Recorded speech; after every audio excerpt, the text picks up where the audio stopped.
Adam lived for 930 years after leaving Eden, but only 3 of his children are commonly known by name. Here's the shocking truth. Ancient texts reveal he had over 50 children, founded the first cities, and even received divine visions that predicted the future of humanity. Eve reportedly lived to see her family grow to over 1,400 descendants before her death. Today, we're diving deep into the complete timeline of the first family's incredible journey, including the forbidden knowledge they passed down and the supernatural encounters that shaped early civilization. But before we dive in, if you're new to this channel, consider hitting that like and subscribe button if you haven't already. Your support means we can continue producing these highly researched videos to help you learn something. Also, let us know where you're watching from and what time it is. We're building a global community here.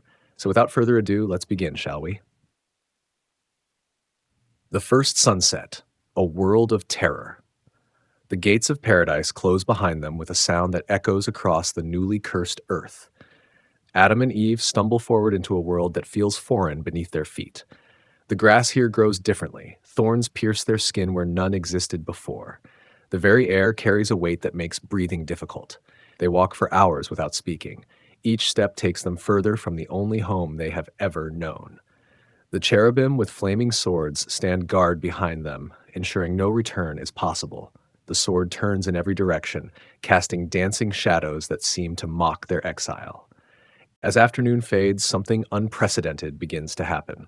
The great light that has always filled their world starts to dim. The sun, which they have never seen set, begins its descent toward the horizon. Adam grabs Eve's hand. Terror fills their eyes as darkness creeps across the sky. "What is this?" Eve whispers. "Is the Creator punishing us again?" Adam has no answer. They watch in horror as the light of their world appears to be devoured by some unseen monster. Shadows grow longer, the air grows colder. Neither understands that this is simply the natural rhythm of day and night that governs all creation beyond Eden. They huddle together as complete darkness falls. The first stars appear, but they do not know what these distant lights might be. Strange sounds emerge from the darkness. Owls hoot, wolves howl in the distance. Night creatures begin their ancient dance of survival. Eve begins to weep. "We have destroyed everything. The whole world dies because of our choice." Adam tries to comfort her, but fear grips him too. They attempt to create fire by rubbing sticks together, having observed lightning from afar in their Eden days. Their hands blister. Their efforts produce smoke and frustration. The techniques of survival must be learned through painful trial and error. Hours pass in cold darkness. They take turns sleeping fitfully, one keeping watch while the other rests. Every sound might signal danger. Every shadow could hide a predator. The night seems endless, and they begin to believe that light will never return. Then, slowly, almost imperceptibly, the eastern horizon begins to glow. Neither dares to hope. The glow strengthens. Colors they have never seen paint the sky in brilliant hues. The sun rises, bringing warmth and light back to their world. They fall to their knees in relief and wonder. This is not destruction. This is rhythm. This is the way their new world breathes. Day and night, light and darkness, warmth and cold. They begin to understand that even in exile, beauty remains. The sunrise becomes their first lesson in faith beyond paradise. Each evening will bring fear of the coming darkness. Each dawn will renew their hope that light returns. This daily cycle of death and resurrection will mark their days for the rest of their lives. From this first sunset forward, they will face each evening with remembered terror and each sunrise with profound gratitude. The rhythm of day and night becomes their teacher in the ways of trust and patience. They learn that some fears, when faced together, become bearable. Their new life begins not with answers, but with questions. Not with certainty, but with the slow, painful process of learning to hope again. The first sunset teaches them that endings can lead to new beginnings. The first sunrise shows them that even in a cursed world, mercy still rises with the dawn. The crafting of sorrow, Eve's first agony. Months pass in their new existence outside Eden. Adam and Eve have learned to build shelter, to tend fire, to gather food from thorny plants. Their bodies adapt to labor and sweat. Their hands grow calloused. Their backs ache from work that once brought only joy. Then Eve notices changes within her body. Her monthly bleeding stops, her stomach begins to swell. Strange sensations flutter inside her like trapped birds seeking freedom. Neither understands what these changes mean. Adam watches his wife with growing concern and wonder. Her body transforms in ways that remind them both of the Creator's words about multiplication and filling the earth. Joy mixes with fear as they realize new life grows within her. Perhaps this child will help us return to paradise, Eve whispers one evening, her hand resting on her expanding belly. Perhaps through this new life we can undo what we have done. The months of pregnancy bring unexpected challenges. Eve's feet swell. Her back aches constantly. Food that once pleased her now makes her sick. She cannot sleep comfortably as the child within her grows larger and more active. Adam tries to help, but he feels helpless watching her struggle. He gathers the softest grasses for her bed. He brings her the sweetest fruits he can find. But nothing eases the growing discomfort that accompanies this mysterious process. As the time approaches, neither knows what to expect. In Eden, they had seen animals give birth, but always from a distance. The reality of labor remains a mystery that must be learned through experience. The pains begin one morning as the sun rises. At first, Eve thinks she has eaten something that disagrees with her stomach. The discomfort comes and goes in waves, but the waves grow stronger, more frequent, more intense. By midday, Eve can barely walk. She grips Adam's hand as each wave of pain crashes over her. She cries out in agony, not understanding why bringing life into the world requires such suffering. "This cannot be right," Adam says, his voice shaking. "Something is wrong. The Creator would not design such torment." But then they remember the words spoken at their expulsion. The curse pronounced upon Eve specifically mentioned pain in childbearing. They realize this agony is not a mistake or sickness. This is the direct consequence of their choice in the garden. As evening approaches, the pains become unbearable. Eve alternates between walking and squatting, seeking any position that might bring relief. Adam paces helplessly nearby, occasionally holding her hand during the worst moments. Then, as darkness falls, the final stage begins. Eve's body takes control of the process. She pushes with strength she did not know she possessed. Adam watches in amazement and horror as their child begins to emerge. Blood appears. More blood than they have ever seen. Eve screams with each contraction. Adam fears she might die. Neither expected childbirth to be so violent, so raw, so far from the peaceful creation they witnessed in paradise. Finally, with one last tremendous effort, their son slides into the world. He is covered in blood and strange white coating. His skin appears blue and lifeless. For a terrifying moment, neither parent knows if he lives. Then the child draws his first breath and releases a powerful cry. Color floods his tiny body. His arms and legs move with new life. Eve weeps with relief and exhaustion as Adam gently cleans their son with soft grasses. They name him Cain, meaning acquired or gotten, for Eve says, "I have gotten a man with the help of the Lord." Even in their exile, they recognize the Creator's hand in this miracle of new life. But the experience changes them forever. The innocence of creation in Eden, where life appeared by divine word alone, can never be reclaimed. Now they understand that life in their cursed world comes through pain, through blood, through struggle. Eve's body slowly recovers, but her mind carries the memory of that agony. Each time she looks at Cain, she remembers both the joy of his arrival and the terrible price paid to bring him forth. Motherhood in the fallen world will always be a mixture of overwhelming love and remembered suffering. Cain and Abel, a sacrifice rejected. Years pass. Cain grows strong and curious about the world around him. Eve gives birth to a second son, Abel, whose arrival brings less terror but equal pain. The brothers grow up learning the harsh lessons of life beyond paradise. From early childhood, their personalities diverge. Cain shows fascination with the earth itself. He digs in soil, plants seeds, tends growing things with careful attention. The ground responds to his efforts, yielding crops that feed the family. Abel displays different interests. He watches animals with keen understanding. He learns their ways, their needs, their behaviors. Slowly, he begins to guide and care for flocks of sheep and goats that gather around their settlement.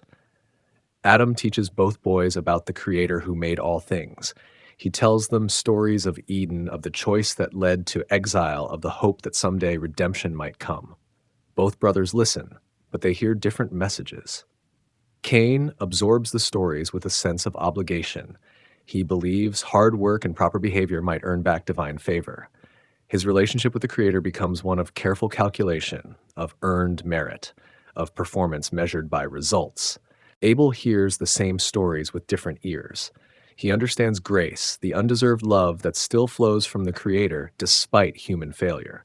His relationship with the divine grows from gratitude rather than obligation. As the brothers reach manhood, they decide to bring offerings to the Creator. Both recognize the importance of acknowledging the source of all good things. Both want to express gratitude and seek continued blessing. Cain gathers the fruits of his labor. He selects produce from his fields, but not necessarily the best. His offering represents his work, his achievement, his proof of worthiness. He approaches worship as a transaction. Abel chooses differently. He brings the firstborn of his flock, the finest lamb he possesses. His offering costs him something precious. He approaches worship as a response to love already received. They build altars of stone in a quiet valley. Each brother arranges his offering carefully. They kindle fires and place their gifts upon the flames, sending the smoke upward as a sweet aroma. Something extraordinary happens. The smoke from Abel's altar rises straight toward heaven, while the smoke from Cain's offering spreads sideways and dissipates in the wind. The divine preference becomes unmistakably clear. Cain's face burns with shame and anger. His careful work, his dutiful service, his reasonable offering has been rejected. Meanwhile, his younger brother receives clear signs of divine approval. The unfairness gnaws at his heart. "Why has this happened?" Cain demands. "I have worked harder. I have provided food for the family. My offering represents real achievement, real value." But the Creator's approval does not rest on human achievement or the value of gifts offered. Instead, it flows toward hearts that approach with proper attitude, with genuine faith, with recognition of grace already received. Abel tries to comfort his brother, but his words only deepen the wound. "Perhaps next time," he begins. "There will be no next time," Cain interrupts. "Not like this." The rejection festers in Cain's mind. He replays the scene over and over, searching for explanations that might restore his sense of worth. Was his offering insufficient? Was his technique wrong? Was he somehow fundamentally flawed? Days pass, but the anger does not fade. Instead, it grows stronger. Cain cannot look at Abel without remembering the smoke that rose straight to heaven. He cannot work his fields without thinking about divine rejection. His brother's very presence becomes a constant reminder of his own inadequacy. The seed of murder begins to sprout in the soil of wounded pride. Cain does not yet know what he will do, but he knows he cannot continue living with this shame. Something must change. Someone must pay. The first sacrifice has established a pattern that will echo through human history. Two ways of approaching the divine, two attitudes toward worship, two responses to grace. The difference between them will soon demand a terrible price. The mark of Cain, a legacy of murder. The anger in Cain's heart grows like a poisonous plant, sending roots deeper each day. He cannot eat without tasting bitterness. He cannot sleep without dreaming of ascending smoke. Every conversation with Abel reminds him of divine rejection. One morning, Cain approaches his brother with forced casualness. "Come with me to the field. I want to show you something." Abel, trusting and unsuspecting, follows his older brother away from their home. They walk toward the place where Cain tends his crops, past the spot where their rejected and accepted offerings sent different messages toward heaven. The field stretches before them, green with growing things. Cain has worked this ground with his own hands, coaxed life from reluctant soil, built something meaningful from nothing. Yet none of his achievement mattered to the Creator. "Look at this," Cain says, gesturing toward his thriving crops. "All of this I have made with these hands. Every plant, every harvest, every improvement to the land." Abel nods appreciatively. "You have done well, brother. The Creator has blessed your efforts." The mention of divine blessing ignites Cain's fury. "Blessed my efforts? Where was blessing when my offering was refused? Where was approval when I brought the fruit of my labor?" "Perhaps," Abel begins, but Cain cuts him off. "Perhaps nothing. You brought a sheep. I brought grain. You received favor. I received rejection. What sense does this make?" Abel tries to find words that might heal his brother's wound. The Creator sees the heart, not just the gift.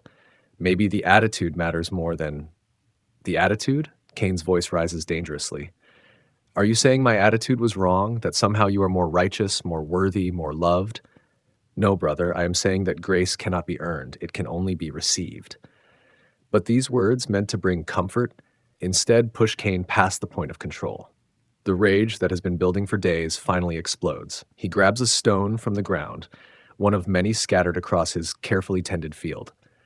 Grace, he snarls, I will show you grace. The stone strikes Abel's head with a sound that seems to echo across the entire world. Abel falls to the ground, blood flowing from the wound. He tries to speak, but only makes soft, gasping sounds. Cain stands over his brother, stone still in his hand, watching the life drain away. This is the first time any creature made in the Creator's image has unlived another. Death enters human experience not through natural causes or accident, but through deliberate violence born of jealousy. Abel's eyes close, his breathing stops. The silence that follows feels heavier than any sound. Cain drops the stone and backs away from what he has done, but he cannot escape the reality of his brother's lifeless body.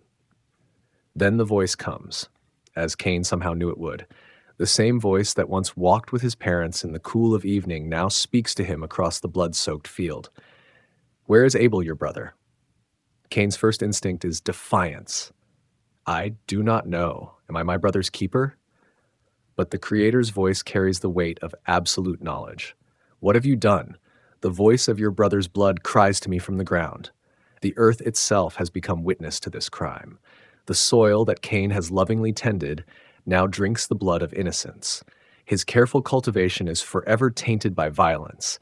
The judgment comes swift and terrible. When you work the ground, it will no longer yield its strength to you. You will be a fugitive and a wanderer on the earth. Cain realizes the full horror of his punishment.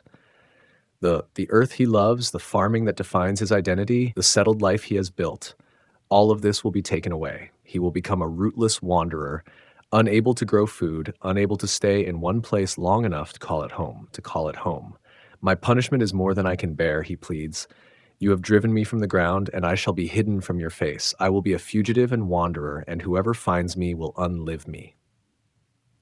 But even in judgment, mercy appears. The Creator places a mark upon Cain, a sign that protects him from vengeance. If anyone unlives Cain, vengeance shall be taken sevenfold. Cain leaves his brother's body in the field and begins his wandering, but something unexpected happens. Instead of accepting his fate as a rootless wanderer, he eventually settles in the land of Nod, east of Eden, and begins to build. He founds the first city, naming it Enoch, after his son. This act of city building represents both defiance and adaptation. Unable to farm the resistant earth, he creates a different way of life based on trade, craftsmanship, and permanent settlement. The mark of Cain becomes the mark of civilization itself. Born from violence and rebellion, human society develops as an attempt to create security and meaning in a world that no longer yields its gifts easily. The first city rises as monument to both human ingenuity and human fallenness. The daughters of men, a lineage lost, centuries roll by like slow waves on an endless shore. The children of Adam and Eve multiply across the earth, but they do not all follow the same path. Two distinct lines emerge, carrying different approaches to life in the fallen world. The descendants of Seth, Adam and Eve's third son, maintain careful attention to the ways of the Creator. They preserve the stories of Eden, practice worship, and seek to live righteously despite their fallen nature. They become known as the sons of God, not because they achieve perfection, but because they acknowledge their need for divine guidance. Meanwhile, the line of Cain develops along different trajectories. His descendants become innovators and inventors, founders of cities, and creators of arts. Jabal becomes the father of nomadic herders. Jubal invents musical instruments. Tubal-Cain masters metalworking and creates tools of bronze and iron. The Cainite civilization grows impressive and sophisticated. Their cities feature complex architecture. Their craftsmanship produces beautiful objects.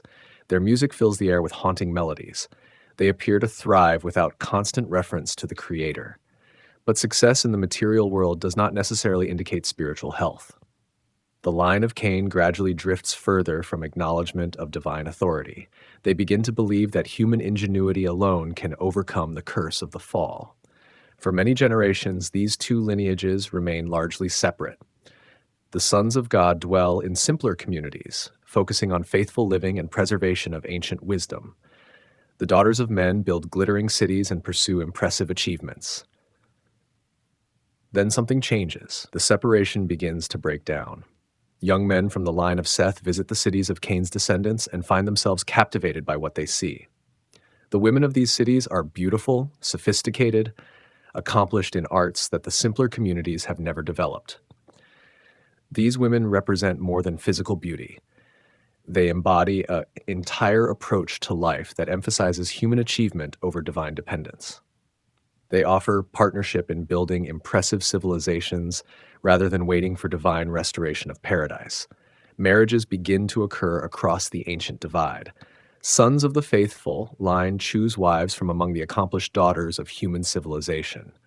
Each union seems reasonable, even beneficial. Why should righteous men not marry talented, beautiful women? But these marriages change more than family structures. They alter the fundamental orientation of entire communities.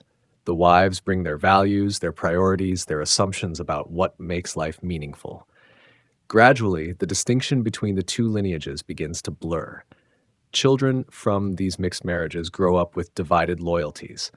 They hear stories of Eden and divine promises, but they also experience the tangible benefits of human achievement. The cities offer excitement, comfort, and opportunity that simple, faithful communities cannot match. Some ancient sources describe the offspring of these unions as unusual in size and strength, the Nephilim, or fallen ones. Whether literal giants or metaphorical descriptions of moral corruption, these descendants represent something troubling. The careful preservation of ancient wisdom begins to fade. Worship becomes perfunctory. The stories of paradise lose their power to inspire hope and shape behavior. Human achievement increasingly becomes the measure of worth and meaning. Technology advances, but spiritual awareness declines. Metalworking produces not only useful tools, but also weapons of unprecedented effectiveness. Music serves not only worship, but also the stirring of base passions. Architecture creates not only shelters, but also monuments to human pride. The earth itself begins to reflect the moral condition of its inhabitants. Violence increases as communities compete for resources and prestige. The knowledge of good and evil that Adam and Eve gained in their fateful choice now expresses itself in increasingly complex forms of corruption. By the time several more centuries pass, the distinction between the sons of God and the daughters of men has almost completely disappeared. The faithful remnant grows smaller, while the dominant culture celebrates human autonomy and achievement. The stage is being set for divine judgment on a scale that will dwarf even the expulsion from Eden. The experiment of human civilization, begun with such promise, approaches a crisis that will require the most radical intervention in human history.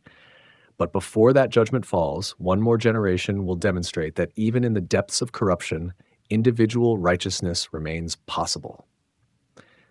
The line of faith, though nearly extinct, will produce one final hero who will carry the hope of humanity through the coming deluge. The death of Adam, the first funeral.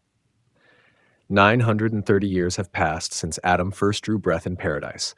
His body, once perfect and immortal, now bears the full weight of centuries in a cursed world. His hair has turned white as mountain snow. His back bends with age that no human since will ever experience. His eyes, though dimmed, still hold memories of both paradise and exile. Adam lies on his bed of woven grass and soft skins, surrounded by generations of his descendants. Some have traveled for months to be present during these final days. They come not just to bid farewell to their ancestor, but to hear the stories one last time from the only human who remembers Eden. His voice, once strong enough to name all the animals, now whispers softly. But every word carries the weight of nearly a millennium of experience. Children and great-great-grandchildren lean close to catch each phrase he speaks. "Tell us again about the tree," requests one of his great-grandsons, a young man named Enosh, whose name means mortal, marking the generation when humans first began to call upon the name of the Lord in organized worship. Adam's ancient eyes focus on something far beyond the earthen walls of their dwelling. The tree of life stood in the center of the garden. Its fruit glowed with inner light. Even now, after all these years, I can taste its sweetness on my tongue. He pauses, gathering strength. But there was another tree, the tree of the knowledge of good and evil, beautiful to look upon, desirable to make one wise. We thought we needed that wisdom. We thought the Creator was withholding something good from us. His voice grows stronger as he continues. How wrong we were. The knowledge we gained was not worth the paradise we lost. Every day since, I have regretted that choice, but I have also seen the Creator's mercy continue even in our exile. Eve died several years earlier, and Adam speaks of her with tender longing. She was bone of my bone, flesh of my flesh. Together we learned what it means to live faith outside of paradise. Together we discovered that love grows deeper through shared suffering. Seth, now several centuries old himself, kneels beside his father's bed. Father, what do you see ahead? What hope can you give us for the future? Adam's breathing becomes labored, but his voice carries prophetic weight. The Creator promised that the seed of the woman would crush the head of the serpent. Somewhere in our lineage, a deliverer will come. Hold fast to that promise. He speaks of visions he has received in recent years, dreams that show him glimpses of distant futures. He describes a great flood that will cleanse the earth of corruption. He sees a mountain where a father will offer his son in sacrifice, and divine provision will intervene. He envisions a day when paradise will be restored, when the curse will be lifted, when death itself will die.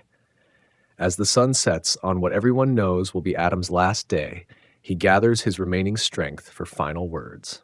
I have lived to see our children multiply across the earth. Some have chosen the way of Cain, seeking to build their own paradise through human achievement. Others have chosen the way of Seth, maintaining faith in divine promises yet to be fulfilled. His eyes find each face surrounding his bed. Remember that you are made in the Creator's image. That image is damaged but not destroyed. Let it guide you toward righteousness. Let it remind you of your true home, which is not in this cursed world, but in the presence of your Maker. The final breath comes quietly, like a gentle sigh. Adam's body relaxes into stillness that his family has never witnessed before. No human has ever died in their presence. They do not know what to do with this strange, peaceful silence that follows. Seth takes charge of the situation with wisdom beyond his years. He instructs the family to prepare Adam's body with gentle washing and wrapping in the finest cloth they possess. They anoint him with precious oils, treating his mortal remains with reverence due the first human ever created. The burial becomes humanity's first funeral. They choose a special place, a hill that overlooks the valley where their family has lived for centuries. They dig the earth carefully, creating a resting place for the one who was formed from dust and to dust returns. As they lower Adam's body into the ground, Seth speaks words that will be remembered and repeated at countless future funerals. From dust you came, and to dust you return, but your spirit returns to the Creator who gave it. Until the day when all things are made new, rest in peace. The mourning continues for days. They discover that grief is a teacher, instructing them in the reality of loss, while also deepening their appreciation for the time they were given with their beloved patriarch. The first funeral establishes patterns of respect for the dead that will endure throughout human history. But even in their sorrow, hope persists. Adam's death marks the end of an era, but his words about a coming deliverer echo in their hearts. The first human has departed, but his faith in divine promises lives on in those he leaves behind. Eve's Lament, a Mother's Reckoning. 3 years after Adam's passing, Eve sits alone in the dwelling they once shared. Her body, ancient beyond measure, moves with the careful deliberation of one who has counted more sunrises than any woman ever will again. Her hands, weathered by centuries of work outside paradise, rest quietly in her lap as she gazes toward the western horizon where the sun prepares for its daily death. The silence around her feels different now. Not the companionable quiet she once shared with Adam, but the profound solitude of one who has outlived nearly everyone she has ever loved. Her children visit regularly, but they cannot fill the void left by her husband's departure. As evening approaches, memories flood her consciousness like water breaking through an ancient dam. She speaks aloud to the empty air, needing to voice the thoughts that have accumulated over these solitary years. I was the first wife, she whispers. The first mother, the first woman to know the joy of new life stirring within her body. But I was also the first to know the sorrow that follows when choices demand terrible prices. Her voice grows stronger as she continues this conversation with shadows and silence. They call me the mother of all living, but I am also the mother of all dying. Every funeral that has ever been held, every grave that has ever been dug, every tear that has ever been shed over a lifeless body, all of these trace back to that day in the garden when I reached for forbidden fruit.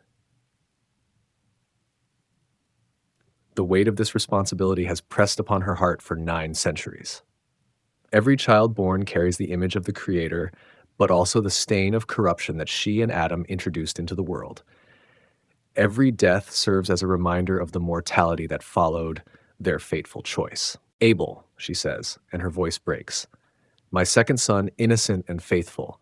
He lies cold in the ground because jealousy poisoned his brother's heart. I gave life to both the murderer and the victim. What kind of mother raises both righteousness and violence from the same womb? She remembers the day Cain fled from the scene of his crime, marked by divine protection, but cursed to wander. I lost 2 sons that day, one to death, one to exile. Every mother who has ever buried a child walks in my footsteps. Every mother who has ever watched a son choose evil paths knows the anguish I have carried. The stars begin to appear in the darkening sky, those same mysterious lights that terrified her on that first night outside paradise. Now they seem like old friends, familiar companions in her nightly vigil of memory and reflection. Adam blamed me, she continues. When the Creator asked about the fruit, he said, "The woman whom you gave to be with me, she gave me fruit from the tree," as if I forced him, as if he had no choice.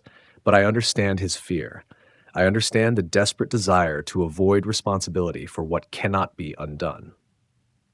Her hand moves unconsciously to her throat, remembering the taste of that forbidden fruit. It was good for food, and it was a delight to the eyes, and it was to be desired to make one wise. But the wisdom we gained was bitter knowledge. We learned about shame and fear and death and separation. We learned that some doors once open can never be closed again. Years of reflection have brought Eve to a place of profound acceptance, mingled with enduring regret. I do not ask for the choice to be undone. That would require unmaking all of human history, all the lives that have been born, all the love that has flourished even in this fallen world. But I confess that every sunrise reminds me of paradise lost. Every sunset whispers of mortality gained. She stands slowly and walks to the small window that faces east, toward the distant location where Eden once bloomed in perfection. The Creator promised that my seed would crush the serpent's head. Somewhere among my descendants, deliverance will come. This hope has sustained me through centuries of sorrow.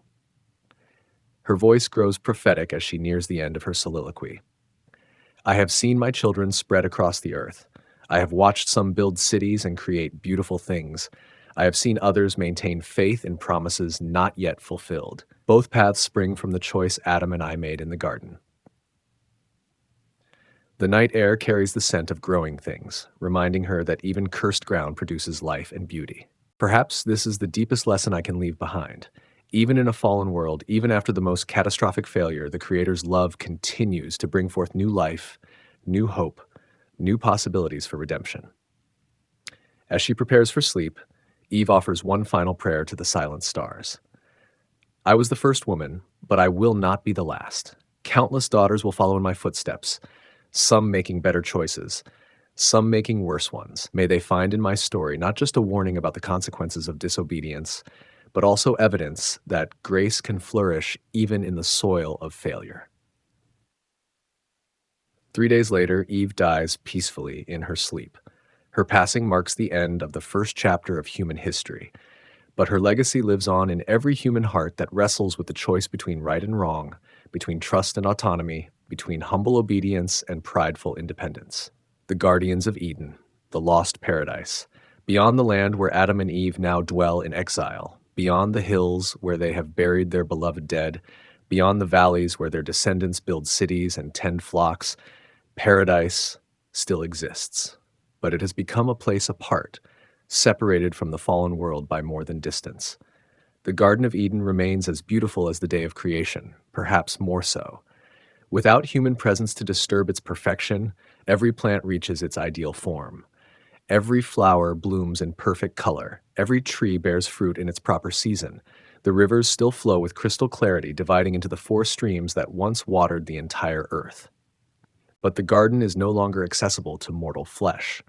At the moment of Adam and Eve's exile, the Creator assigned guardians to prevent any attempt at return. These are not ordinary angels, but cherubim, beings of immense power and terrible beauty, whose very presence would overwhelm human senses. The cherubim appear as creatures of living fire, their forms shifting between human and animal characteristics. They possess multiple faces, sometimes human, sometimes like eagles, sometimes resembling lions or oxen. Their wings span vast distances, creating patterns of light and shadow that dance across the garden's borders. Most terrifying of all is the sword they wield. This is no ordinary weapon forged by human hands, but a blade of pure divine energy that turns in every direction. It burns with flames that never consume, rotating continuously to bar every possible approach to the tree of life. The sword serves as more than a weapon. It represents the absolute holiness of the Creator that fallen humanity cannot approach. The flames burn not with anger, but with purity, so intense that corrupted flesh would be instantly consumed. The barrier exists not to torment the exiled, but to protect them from destruction. Yet the cherubim are not merely guards. They are also witnesses to the promise of future restoration. Their constant presence at Eden's gates testifies that the garden awaits the day when purified humanity might return. The sword that now bars entrance will one day open the way for those cleansed from the corruption of the fall. Centuries pass, and the location of Eden gradually fades from human memory. Some of Adam's descendants make pilgrimages to the eastern regions, seeking glimpses of their ancestral home. But the garden itself becomes increasingly difficult to find, as if the very landscape shifts to protect its hidden location. According to ancient tradition, when Adam dies, something remarkable occurs. The cherubim permit his body to be buried at the foot of the mountain on which paradise rests. This burial place becomes known as Golgotha, meaning the place of the skull, a reference to Adam being the first human to experience death. Seth and his sons carry Adam's body to this sacred spot with great ceremony. They understand that they are laying to rest not just their father, but the first representative of humanity created in the Creator's image. The burial connects the first death to the place where life eternal once flourished. The grave becomes a place of pilgrimage for future generations of the faithful. Abraham will one day be called to this same mountain to offer his son Isaac. King David will establish his capital city on the hills surrounding this holy place. And in the fullness of time, the second Adam will be executed on the very spot where the first Adam was buried. But all of this lies far in the future. For now, Eden remains hidden but not destroyed, guarded but not abandoned, closed but not forgotten. The paradise that once housed humanity continues to exist as a testimony to the Creator's original intention and a promise of restoration yet to come. The tree of life still bears its fruit in perfect abundance. The tree of the knowledge of good and evil still stands as a reminder of the choice that changed everything. Both await the day when the curse will be lifted and the way to eternal life will be opened once more. Meanwhile, the cherubim maintain their vigil with patient faithfulness. They have seen Adam and Eve depart in shame and sorrow. They will see their descendants multiply across the earth in blessing and corruption. They will witness the great flood that cleanses the world and the new beginning that follows. Through all of human history, they will guard the gates of paradise until the moment arrives for those gates to open once more. The flaming sword that now turns to bar the way will one day turn to welcome home the redeemed children of Adam and Eve. Eden waits. Paradise endures. The guardians keep watch. And somewhere in the councils of eternity, the plan unfolds that will one day make all things new. The rise of Seth, a new hope. After Abel's death and Cain's exile, Adam and Eve find themselves parents to only scattered descendants, most following the path of their eldest son into innovation and self-reliance. The righteous line appears to have ended with Abel's blood crying out from the ground. Hope for spiritual continuity seems lost forever. Then, when Adam reaches 130 years of age, Eve conceives again. This pregnancy feels different from her earlier experiences. Where Cain's birth brought wonder mixed, they pass down the words of prophecy about the coming seed who will crush the serpent's head. They share their understanding of worship, sacrifice, and faith. Seth absorbs these teachings with profound seriousness. He understands that he carries responsibility for preserving divine truth in a world increasingly hostile to such concepts. His mission extends beyond personal righteousness to include spiritual leadership for all who choose to follow the Creator's ways. As Seth matures and begins his own family, he establishes practices that will distinguish his lineage for generations. He institutes regular times of worship and instruction. He maintains careful oral traditions that preserve the stories of Eden and exile. He teaches his children the proper attitudes for approaching the divine. When Seth fathers his first son, Enosh, something significant occurs in human spiritual development. The text records that during Enosh's time, people began to call upon the name of the Lord. This represents the beginning of organized worship, formal religious practice, and public acknowledgement of divine authority. Under Seth's leadership, communities of the faithful develop distinctive characteristics. They live simply, focusing on relationships with the Creator rather than impressive achievements. They practice justice and mercy in their dealings with others. They maintain hope in divine promises rather than relying solely on human effort. These communities stand in stark contrast to the cities founded by Cain's descendants. Where the Cainites build impressive structures and develop sophisticated technologies, the Sethites prioritize spiritual development and moral character. Where the Cainites celebrate human autonomy and achievement, the Sethites emphasize dependence on divine guidance. Seth's approach to leadership differs markedly from his brother's examples. Cain ruled through force and intimidation, founding cities that required submission to his authority. Abel led through personal example but died before establishing lasting institutions. Seth creates communities based on shared commitment to divine truth and mutual care. The worship practices that Seth establishes become models for all future faithful generations. He teaches that sacrifice must come from the heart, not merely from obligation. He demonstrates that offerings should represent genuine gratitude rather than attempts to manipulate divine favor. He shows that true leadership serves others rather than exploiting them. As centuries pass, the line of Seth produces remarkable individuals who maintain faithfulness despite increasing corruption around them. Enoch walks so closely with the Creator that he avoids death entirely, taken up to heaven as a sign of divine approval. Methuselah lives longer than any other human, serving as a bridge between the ancient wisdom of Eden and the coming judgment of the flood. Seth's greatest achievement lies not in any single dramatic event, but in the steady, faithful preservation of spiritual truth through multiple generations. While the world around him grows increasingly violent and corrupt, the communities he establishes maintain islands of righteousness and hope. The bloodline that flows through Seth will eventually produce Noah, the only righteous man of his generation, whose faithfulness will preserve humanity through the coming flood.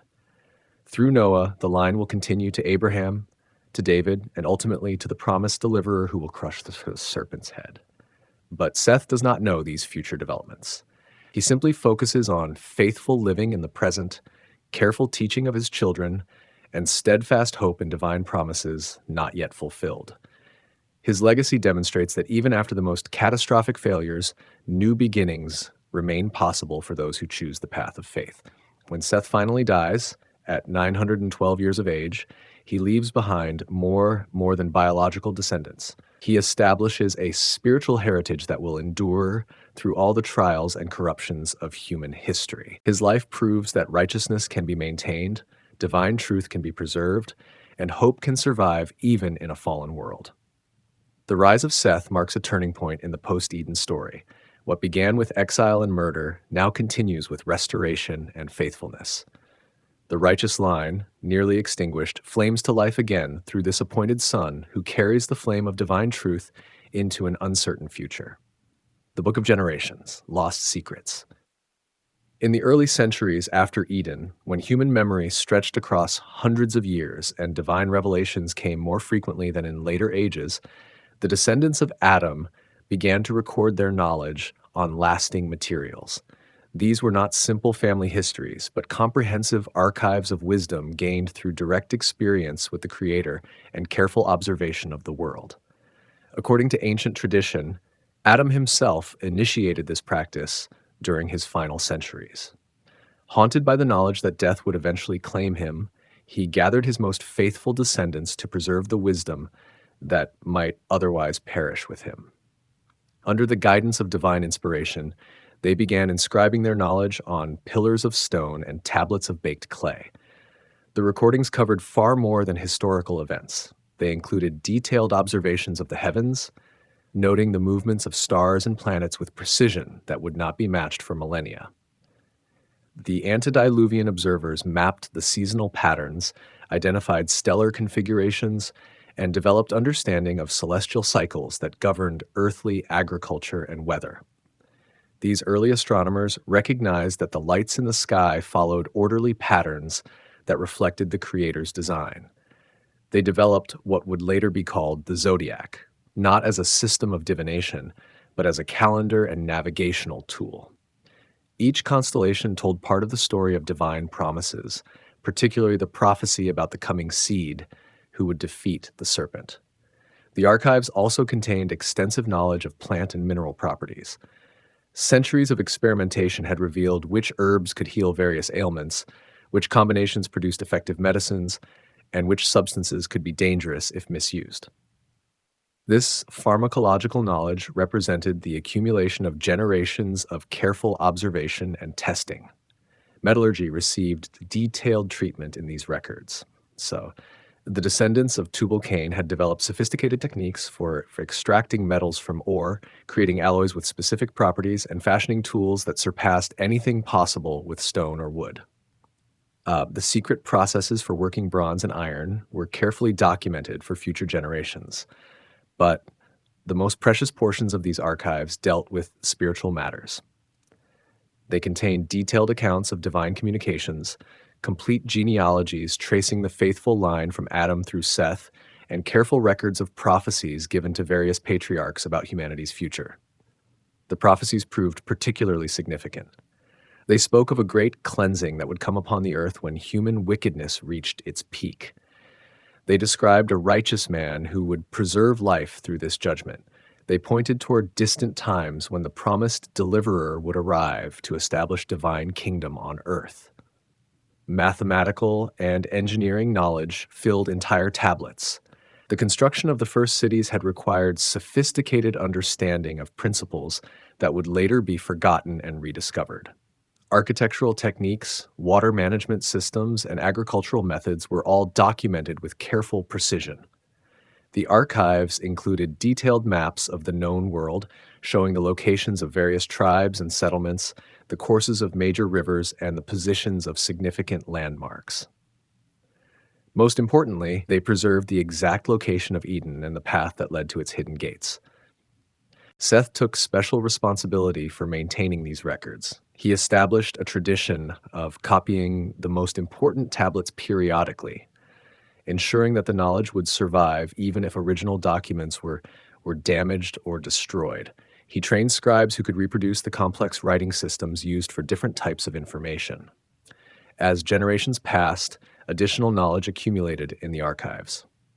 Enoch contributed astronomical observations from his mystical journeys. Methuselah added centuries of weather patterns and agricultural data. Each righteous patriarch left his own contribution to the growing treasury of human knowledge. The writing systems themselves represented remarkable achievements. Different scripts were developed for different purposes: pictographic symbols for recording historical events, mathematical notation for calculations, and specialized characters for preserving precise pronunciation of divine names and sacred phrases. Some tablets contained what appeared to be technological knowledge far in advance of anything achieved in later civilizations. Descriptions of devices that could harness natural forces, methods for preserving food for extended periods, and techniques for long-distance communication through signals and messages. The most mysterious sections dealt with knowledge that the Watchers had supposedly taught to humans before the flood. These included secrets of heaven and earth that mortals were not originally intended to possess. The records suggested that some human achievements in the antediluvian world came through forbidden instruction from fallen angels. As the time of the Great Flood approached, faithful descendants recognized the urgent need to preserve these archives. They carefully selected the most essential tablets and scrolls, creating portable libraries that could survive the coming catastrophe. Some knowledge was transferred to materials that might endure underwater for extended periods. Noah received specific instructions about which archives to preserve and which to allow the flood to destroy. Certain knowledge, particularly that derived from the Watcher's forbidden teachings, was deliberately allowed to perish. The post-flood world would begin with a carefully curated selection of antediluvian wisdom. When the flood waters receded, Noah and his family possessed enough preserved knowledge to restart civilization without returning to Stone Age conditions. However, much of the most sophisticated information had been lost forever, requiring later generations to slowly redevelop techniques that their ancestors had mastered centuries earlier. The tradition of the antediluvian archives echoes through many ancient cultures. References to tablets of wisdom preserved from before the flood appear in Babylonian, Egyptian, and Hebrew sources. These scattered references suggest that knowledge of the original archives persisted long after the documents themselves had been lost or destroyed. Today, no trace remains of these ancient libraries. Whether they were destroyed by time, hidden in undiscovered locations, or exist only in legend, their influence on human development appears to have been profound. The rapid advancement of post-flood civilizations suggests that some portion of antediluvian knowledge successfully survived the Great Catastrophe. The Watchers, divine transgression. Beyond the corruption spreading through Cain's lineage lay a darker truth. The heavens themselves had begun to bend toward earth in forbidden ways. Ancient sources speak of beings called the Watchers, divine messengers whose purpose was to observe humanity from afar. Yet observation became fascination. Fascination grew into desire. According to the Book of Enoch and other ancient texts, these celestial beings descended from their appointed stations. They walked among Adam's descendants not as visitors, but as inhabitants. The earth, already stained by human rebellion, now witnessed rebellion from above. The Watchers chose wives from among the daughters of men. These unions violated the natural order established since creation's first day. Divine essence mingled with mortal flesh, producing offspring that belonged fully to neither realm. The children born from these forbidden marriages grew beyond human proportions, becoming giants in both body and appetite. More than their physical presence, the Watchers brought knowledge that humanity was not meant to possess. They taught the crafting of weapons, turning simple tools into instruments of violence. They revealed the secrets of metals, showing how to forge bronze and iron into forms that could pierce and cut. The peaceful world that once knew only wooden plows now rang with the hammer blows of sword making. Women learned to paint their faces with colors drawn from the earth, adorning themselves in ways that stirred new forms of vanity and desire. The Watchers showed them how to enhance their natural beauty until it became a snare, both for themselves and those who gazed upon them. What began as simple decoration evolved into the art of seduction. The knowledge of the heavens came next. The Watchers revealed the movements of stars and planets, teaching humanity to read celestial patterns for purposes beyond their intended design. They showed how to predict the future through signs in the sky, leading people to trust in divination rather than divine guidance. The stars, meant to mark seasons and days, became tools for fortune-telling and magic. Herbal wisdom followed, but not for healing alone. The Watchers taught which plants could induce visions, which roots could bring death, and which combinations could bind the human will. Medicine became sorcery. Healing transformed into harm. The garden's original bounty, meant to nourish, now served darker purposes. Each lesson from the Watchers pushed humanity further from their created purpose. Knowledge without wisdom became destruction. Power without restraint bred chaos. The descendants of Adam and Eve found themselves equipped with abilities their hearts were unprepared to handle responsibly. The giants born from these unions dominated the earth through strength and terror. They consumed more than the land could provide, leading them to devour not only beasts, but eventually the flesh of men. These Nephilim, as they became known, represented the complete corruption of the image of God in humanity. They were beings of appetite without conscience, power without purpose. Violence spread like a plague across the ancient lands. Cities that once settled disputes through words now resolved them through warfare.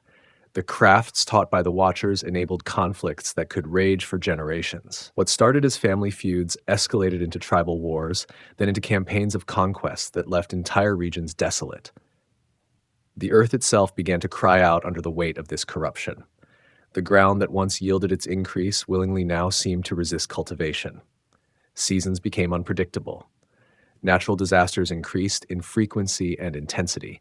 Creation itself groaned under the burden of housing such overwhelming evil. Even the righteous lineage of Seth found themselves surrounded and influenced by this spreading darkness. Young men from godly families were drawn to the daughters of the corrupt lines, seduced by their enhanced beauty and the promise of the forbidden knowledge their families possessed. Marriages between the lines of Seth and Cain became more common, diluting the pure worship of God with practices learned from the Watchers. The worship of God began to change as well. Pure offerings gave way to elaborate rituals influenced by celestial magic. Simple prayers became incantations designed to manipulate divine power. The straightforward relationship between creator and created became clouded with superstition and ceremony borrowed from angelic instruction. Ancient traditions suggest that God's response to this heavenly rebellion was swift and severe.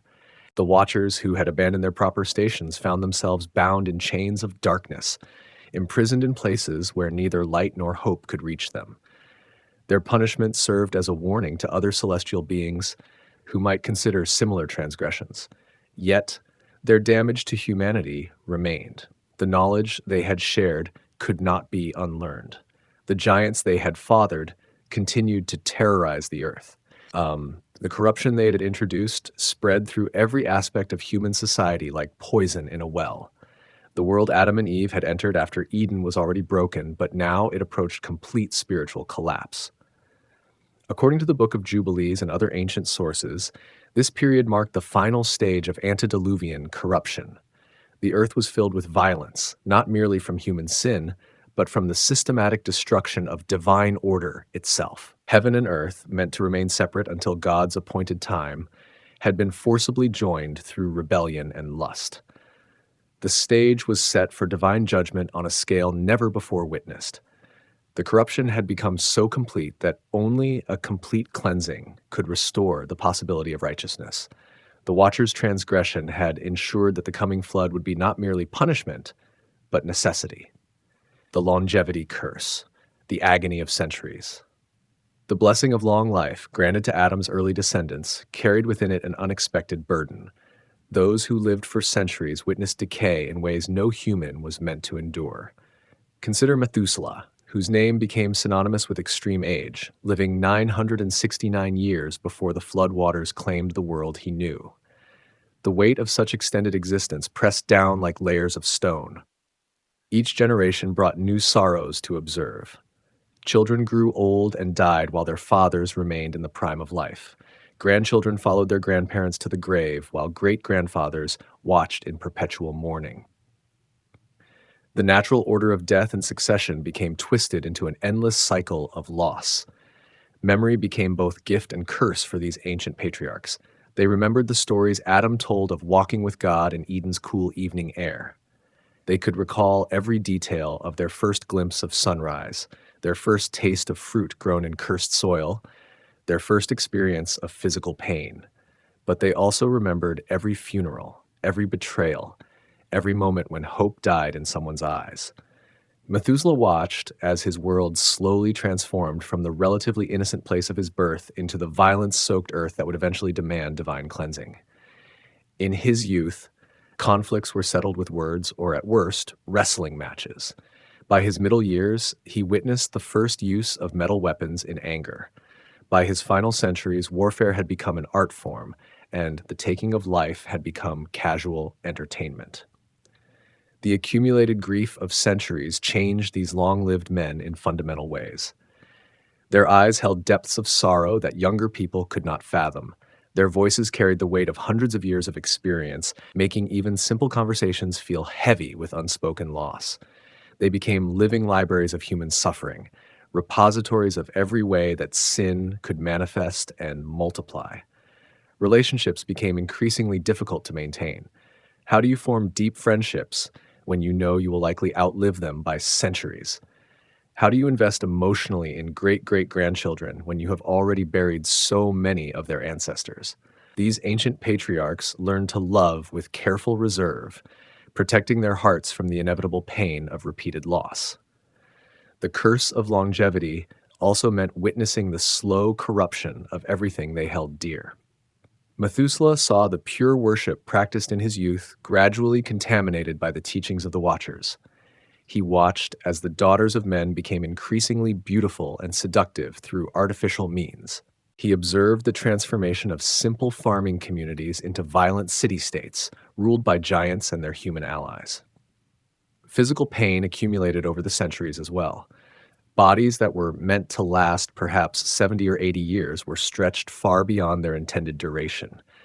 Joints that had moved freely for the first 100 years began to ache perpetually by the 3rd century. Eyes that had seen clearly grew dim not with age, but with the accumulated strain of witnessing too much evil. Hearts that had beaten steadily for decades began to labor under the emotional weight of endless sorrow. Sleep brought little relief, for dreams became populated with the faces of all those who had gone before.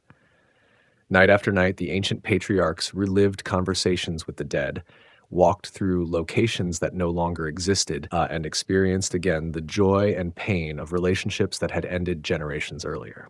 Rest became elusive, and waking brought the fresh realization that another day must be endured. The knowledge these long-lived men accumulated became another form of burden. They understood patterns of human behavior that younger people had not lived long enough to recognize. They could predict with devastating accuracy how certain choices would lead to specific forms of suffering. Yet they also learned that sharing this wisdom was often futile, for each generation seemed determined to repeat the mistakes of those who came before. Methuselah watched empires rise and fall within his lifetime. He saw the children of leaders become corrupt, watched as righteous movements were gradually compromised, and observed how even the best human intentions eventually succumbed to the influence of sin. The cycles repeated endlessly, like seasons of the soul that brought no hope of spring. The burden extended to their role as keepers of tradition and knowledge. These ancient patriarchs became living links to humanity's beginning, responsible for preserving the stories and wisdom that would otherwise be lost. They carried the weight of being final witnesses to ways of life that were disappearing, guardians of truths that fewer and fewer people wanted to hear. As Methuselah approached his final decades, he began to understand that death, rather than being the ultimate curse, had become a mercy. The earth was reaching a point of corruption that made continued existence almost unbearable for those who remembered better days. His extraordinarily long life had granted him the terrible privilege of watching the complete moral collapse of his world.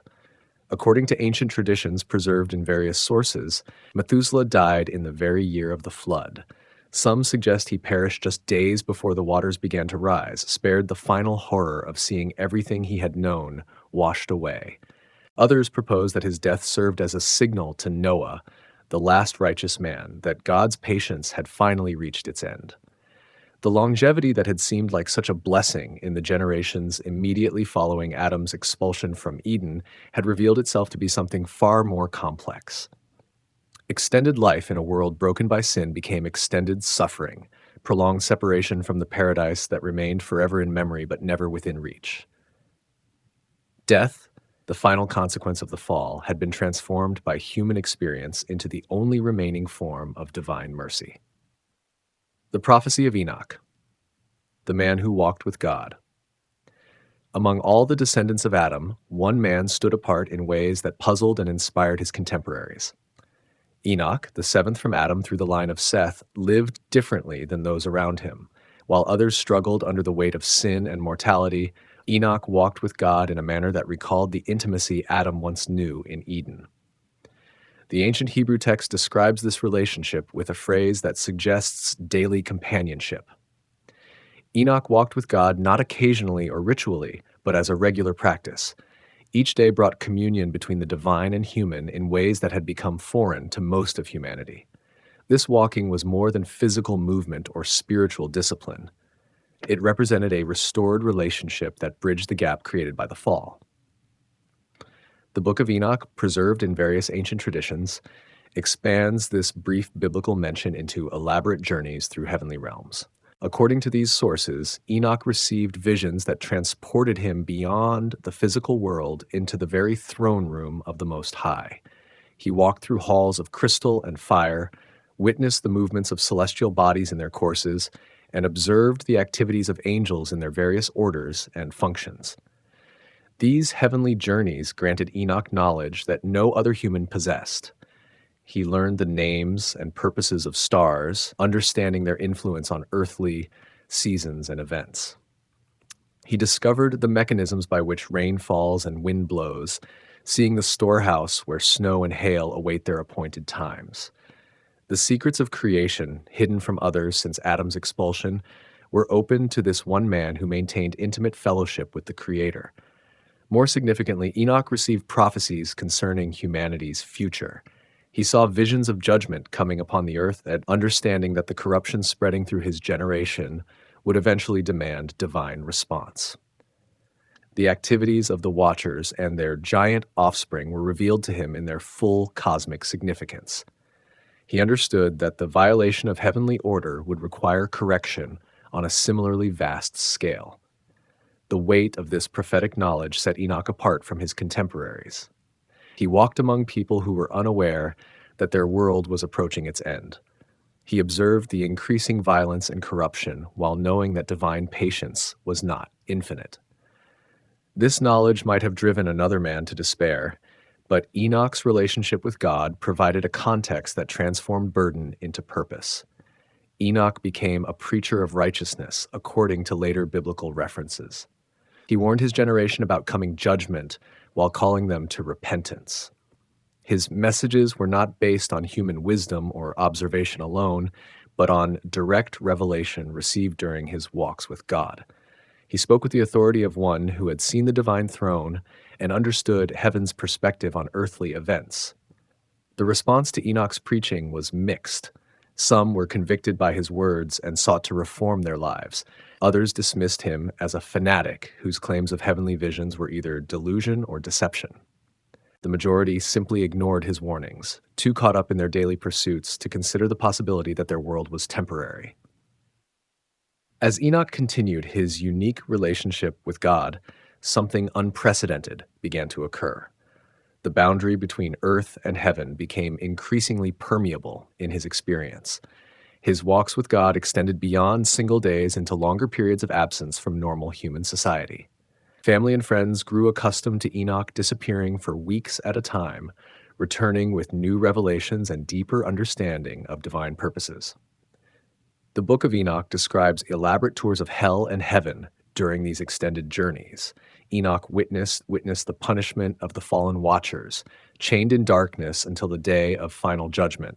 He saw the places prepared for the spirits of the righteous dead, as well as the torments awaiting those who died in rebellion against God. These visions provided him with a comprehensive understanding of cosmic justice that extended far beyond earthly experience. Ancient sources suggest that Enoch also received detailed information about the end of all things. He was shown visions of a final judgment when all evil would be eliminated, a new heaven and earth would be established, and righteousness would reign without opposition. This knowledge of ultimate victory provided hope that sustained him through the increasingly dark days of his earthly ministry. The relationship between Enoch and God deepened to such an extent that the normal boundaries of mortality began to lose their meaning.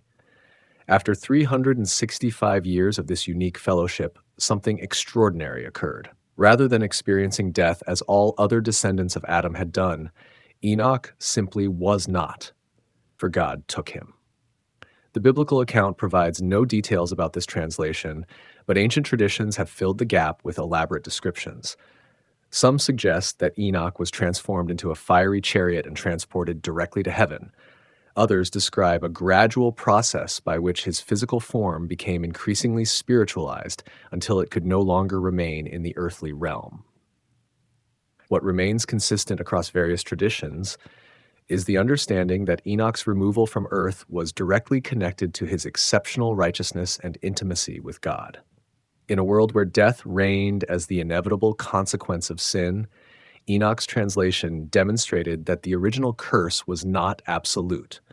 Divine power remained capable of overcoming even the fundamental penalty that Adam's disobedience had introduced. Enoch's ascension served multiple purposes in the divine economy. It provided proof to his generation that God still walked among humanity, even in their corrupt age. It offered hope that death was not the final word in human experience. It established a precedent for divine intervention that would later find expression in other translations and, ultimately, in resurrection itself. The removal of Enoch also served as a sign of coming judgment. His righteousness had been a restraining influence on the complete corruption of his generation. When God removed him from the earth, it signaled that the mercy was drawing to a close. The world would no longer benefit from the presence of one who walked so closely with the divine. According to ancient traditions, Enoch's translation occurred just before the period of greatest corruption that would necessitate the flood. His departure marked the beginning of the final countdown to divine judgment. The man who had walked with God, who had warned of coming destruction, was removed before that destruction fell. His translation was both reward for faithfulness and preparation for the cleansing that would soon sweep the earth. The birth of Noah, the last hope. In the final generation before divine judgment would reshape the world, a child was born who carried within his very name the hope of comfort and rest. When Lamech held his newborn son, ancient traditions suggest he saw something that stirred prophetic recognition within his spirit. This child would bring relief from the curse that had burdened humanity since Adam first touched forbidden fruit. The world into which Noah entered bore little resemblance to the relatively innocent earth that earlier generations had known. Violence filled every corner of the ancient lands. The descendants of the Watchers ruled through terror and appetite. Cities had become centers of corruption where human life held little value. The very ground seemed to resist cultivation, yielding its increase reluctantly and only through backbreaking labor. According to the Book of Jubilees and other ancient sources, Noah's birth was marked by unusual signs. The child's appearance was extraordinary, with skin that seemed to glow with inner light and eyes that held depths of wisdom uncommon in infants. These physical characteristics caused both wonder and concern among his family, suggesting that this child was set apart for purposes beyond ordinary human experience. Lamech's response to his son's appearance reveals the spiritual climate of the times. Rather than rejoicing in the child's uniqueness, he initially feared that Noah might be the offspring of the Watchers, whose unions with human women had produced the race of giants. The corruption of his generation had become so complete that even miraculous signs were first interpreted through the lens of fear rather than hope. Only after seeking confirmation from his father Methuselah, who consulted with the still-living Enoch before his translation, did Lamech understand that Noah's unusual appearance indicated divine favor rather than angelic contamination. The child represented God's provision for the preservation of humanity through the judgment that Enoch's prophecies had foretold. Noah's childhood unfolded against the backdrop of accelerating moral collapse. While other children played games that increasingly mimicked the violence they witnessed daily, Noah displayed a different spirit. He showed reverence for life, kindness toward animals, and an instinctive understanding of right and wrong that seemed to come from within rather than from external teaching. The boy's education differed markedly from that received by his contemporaries. While other children learned the arts taught by the fallen Watchers, metalworking for weapons, cosmetics for seduction, divination for manipulation, Noah was instructed in the ways of his righteous ancestors. He learned the stories of Adam's walk with God in Eden, the tragedy of Cain's first murder, and the warnings that Enoch had proclaimed about coming judgment. As Noah matured into manhood, his righteousness became increasingly apparent to those around him. In a world where compromise with evil had become the norm, Noah's consistent integrity made him stand out like light in darkness. He refused to participate in the violence that characterized his generation. He declined to take multiple wives, as had become common practice among even the descendants of Seth. He worshipped God in the simple, pure manner that his ancestors had established, without the elaborate rituals that had been influenced by angelic instruction. This righteousness came at a cost. Noah found himself increasingly isolated from his contemporaries, who viewed his adherence to divine standards as evidence of either weakness or arrogance. Business dealings became difficult because Noah's honesty was seen as naivety. Social relationships suffered because Noah would not participate in the entertainment that had become normalized in his corrupt generation. The isolation deepened as Noah began to experience direct communication from God. According to ancient traditions, God spoke to Noah not merely through dreams or visions, but through clear, audible words that left no room for misinterpretation. These conversations revealed the divine intention to destroy the earth through flood, along with detailed instructions for survival through the construction of a massive ark. The command to build such a vessel in a landlocked region, far from any body of water large enough to float it, must have seemed like madness to Noah's contemporaries. The project would require years of labor, enormous quantities of materials, and skills that Noah had never needed to develop. Yet his faith in the divine word overcame these practical obstacles. Noah's obedience to God's instructions became a form of preaching to his generation. Every day that he worked on the ark served as a witness to the reality of coming judgment. The massive structure rising in his backyard proclaimed more effectively than words that God's patience with human evil had limits. Yet, according to biblical tradition, only Noah's immediate family believed his message strongly enough to join him in preparation. The process of building the ark tested Noah's faith in ways that few humans have ever experienced. Year after year passed without any sign of the promised flood. Critics mocked his project as the delusion of a religious fanatic. Friends and family members may have begun to doubt the wisdom of following such an apparently impractical vision. Yet Noah continued his work, sustained by his relationship with God and his confidence in divine promises.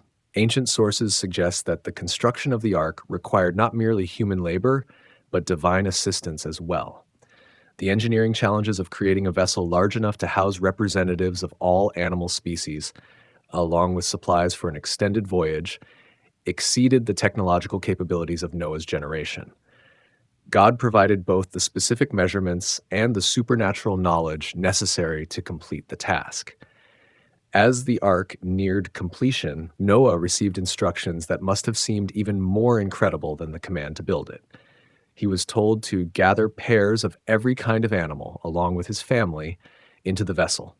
The logistics of such an undertaking, locating, capturing, and housing such a diverse collection of creatures, would have been impossible without divine intervention.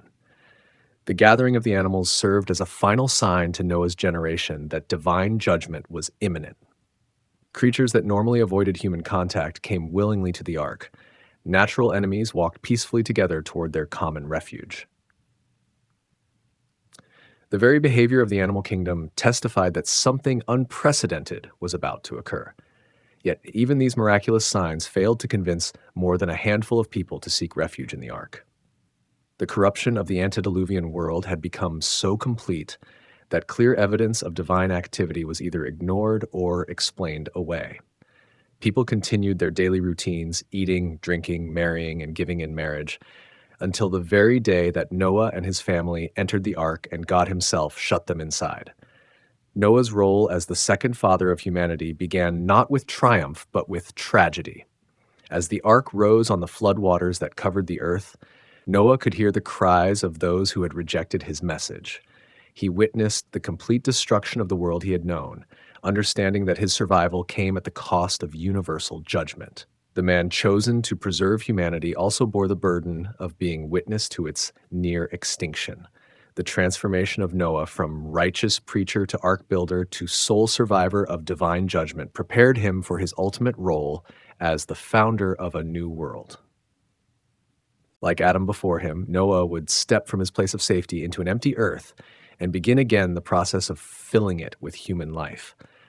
But unlike Adam, Noah carried within his memory the complete story of how paradise could be lost and how divine patience, though great, was not infinite. The Great Deluge, a world erased. The rain began gently, as rain had fallen countless times before across the ancient lands. Those who lived near Noah's Ark might have glanced at the darkening sky with mild interest, perhaps grateful for relief from the oppressive heat that had marked recent seasons. None could have imagined that these first drops heralded the complete destruction of their world. Within hours, the gentle shower transformed into a downpour unlike anything in human memory. Water fell from the heavens not in drops but in sheets, as if the very foundations of the sky were collapsing. According to biblical description, the windows of heaven were opened, releasing torrents that had been held back since the separation of waters during creation's first week. Simultaneously, the fountains of the great deep broke open across the earth's surface. Springs that had provided gentle refreshment for centuries suddenly became violent geysers. The ground itself split and cracked, releasing underground reservoirs that had been sealed since the world's formation. Water rose from below even as it poured from above, creating a catastrophe that attacked from every direction. The descendants of Adam who had dismissed Noah's warnings now watched in growing terror as familiar landscapes disappeared beneath rising waters. Streams became rivers, rivers became torrents, and torrents merged into a single, irresistible flood that recognized no boundaries. The carefully constructed cities built by Cain's lineage found their walls useless against an enemy that could not be fought or negotiated with. Those who lived in the valleys were the first to flee, carrying what possessions they could manage while driving their livestock toward higher ground. But the water rose faster than human feet could climb. Families were separated in the chaos as parents lost sight of children, and the elderly fell behind the younger refugees. The panic spread as quickly as the flood itself, transforming orderly communities into desperate mobs focused solely on survival. The giants born from the union of watchers and human women discovered that their supernatural strength provided no advantage against the rising waters. Their great cities, built to showcase their power and defy the natural order, crumbled as their foundations were undermined by the relentless flood. These Nephilim, who had terrorized lesser humans through centuries of violence, now faced the same fate as those they had oppressed. As the water continued to rise, those who had reached temporary safety on hills and mountains realized that even these elevations would not provide lasting refuge. The flood was not merely an unusually severe storm that would eventually recede. It was a systematic undoing of the world's basic structure. The separation between sea and dry land, established during Creation Week, was being reversed as water reclaimed every surface. Ancient traditions suggest that some of the antediluvian population possessed knowledge that might have enabled them to construct their own vessels for survival. The descendants of Cain had learned metalworking and other crafts from the fallen Watchers. Some may have attempted to build boats or rafts when they finally understood the magnitude of the catastrophe. But their efforts were too little and too late. The flood's violence destroyed these desperate attempts at salvation. The long-lived patriarchs who had witnessed centuries of human history found their accumulated wisdom useless in the face of divine judgment. Methuselah, according to some chronological calculations, may have died in the very year of the flood, spared the horror of seeing his world destroyed. Others who had lived for hundreds of years watched helplessly as everything they had known and loved disappeared beneath the waters. The corruption that had characterized the antediluvian world became irrelevant in the face of the flood's democratic destruction. The righteous descendants of Seth perished alongside the violent children of Cain. Those who had resisted the influence of the Watchers died, next to those who had embraced forbidden knowledge. The flood made no distinction between the relatively innocent and the thoroughly corrupt. All flesh had been declared guilty, and all would face the same judgment. Animals that had lived in harmony with humans since Adam's time now fled in terror from both the rising waters and the panicked human population. Creatures that had never known fear of mankind suddenly found themselves competing with their former masters for space on diminishing patches of dry land. The natural order, already corrupted by human sin and angelic interference, collapsed entirely as survival instinct overrode every other consideration. The physical geography of the Earth underwent complete transformation. Mountains that had stood since creation week were covered by waters that continued to rise beyond all reasonable limits. Valleys that had been filled with cities and farmland became the deepest parts of a universal ocean. The very face of the Earth was being reshaped, preparing for a new world that would bear little resemblance to what had come before. According to the biblical account, the waters prevailed on the earth for 150 days, covering even the highest mountains by 15 cubits. This was not merely flooding, but the complete reversal of creation itself. The world was returning to the watery chaos from which God had originally called forth dry land. Every trace of human civilization, every mark of progress or achievement, every evidence of the antediluvian world's existence was being systematically erased. Inside the ark, Noah and his family experienced their own form of suffering as they listened to the sounds of universal destruction. The vessel that preserved their lives also forced them to bear witness to the complete annihilation of everything they had known. They could hear the cries of those who had rejected God's warning, the screams of animals caught in the flood, and the groaning of the earth itself as it underwent this cosmic transformation. The psychological weight of survival began to settle on the ark's occupants as days turned to weeks and weeks stretched into months. They were no longer simply refugees from a natural disaster. They had become the sole representatives of human life on Earth. Every memory they carried, every skill they possessed, every tradition they maintained had become precious beyond calculation because no other human repository of such knowledge remained alive. The silence that eventually replaced the sounds of destruction may have been even more difficult to bear than the initial chaos. When the last cries faded and the final structures collapsed beneath the waters, Noah's family found themselves floating on an empty ocean that stretched to every horizon. They had become the lonely inheritors of a cleansed but desolate world. The flood represented more than divine judgment on human wickedness. It marked the complete failure of the first attempt to establish human civilization after the fall. Everything that Adam's descendants had built, learned, or achieved during the centuries since Eden had been swept away. The accumulated knowledge, the artistic achievements, the technological innovations, the complex social structures, all had been revealed as ultimately worthless when measured against the standards of divine righteousness. Yet within this universal destruction lay the seeds of hope. The same divine power that had brought judgment through water had also provided salvation through the ark. The God who had declared all flesh corrupt had also chosen to preserve a remnant through which humanity could begin again. The flood that ended the first world also prepared the foundation for a second chance, demonstrating both the severity of divine justice and the persistence of divine mercy.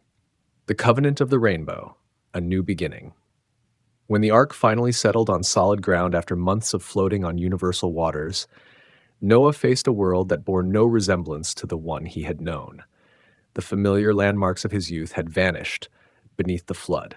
The cities built by his ancestors existed only in memory.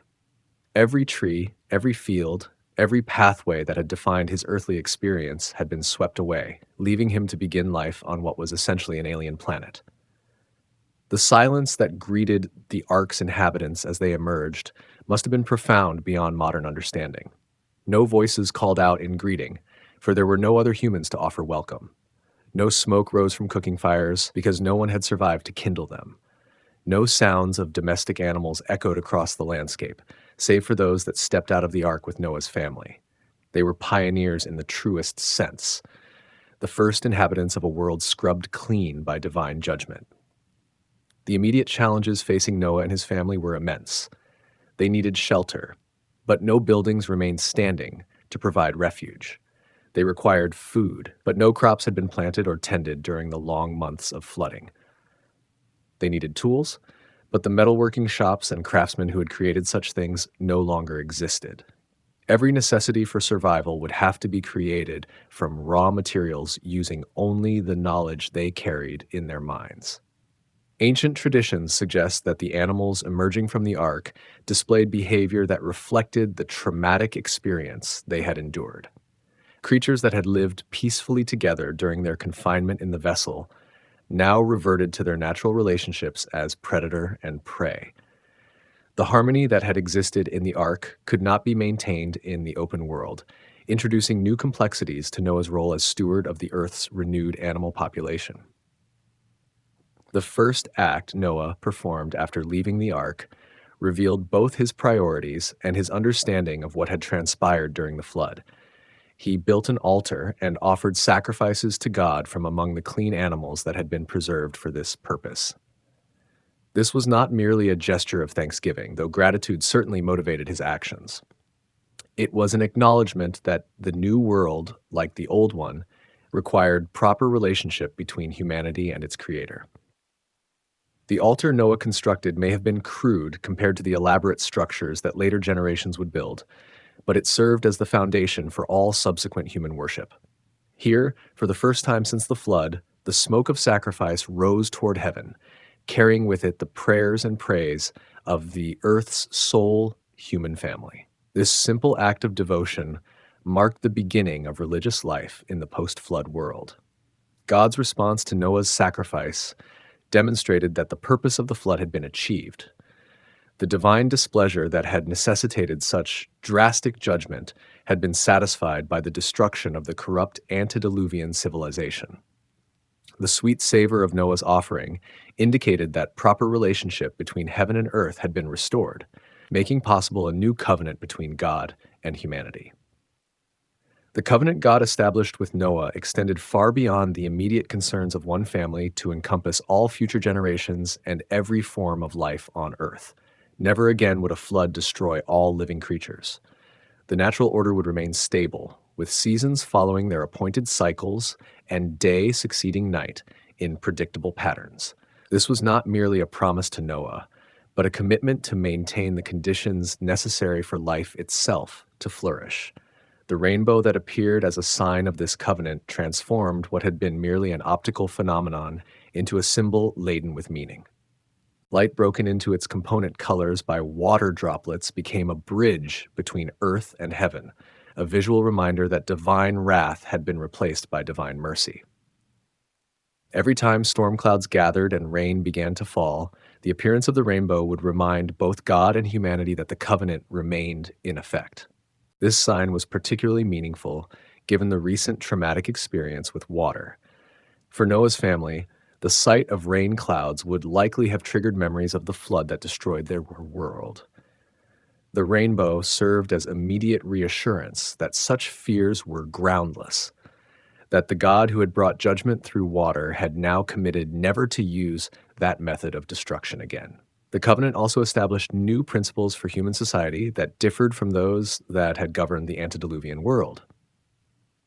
The taking of human life, which had become casual and common before the flood, was now formally prohibited with the threat of divine retribution.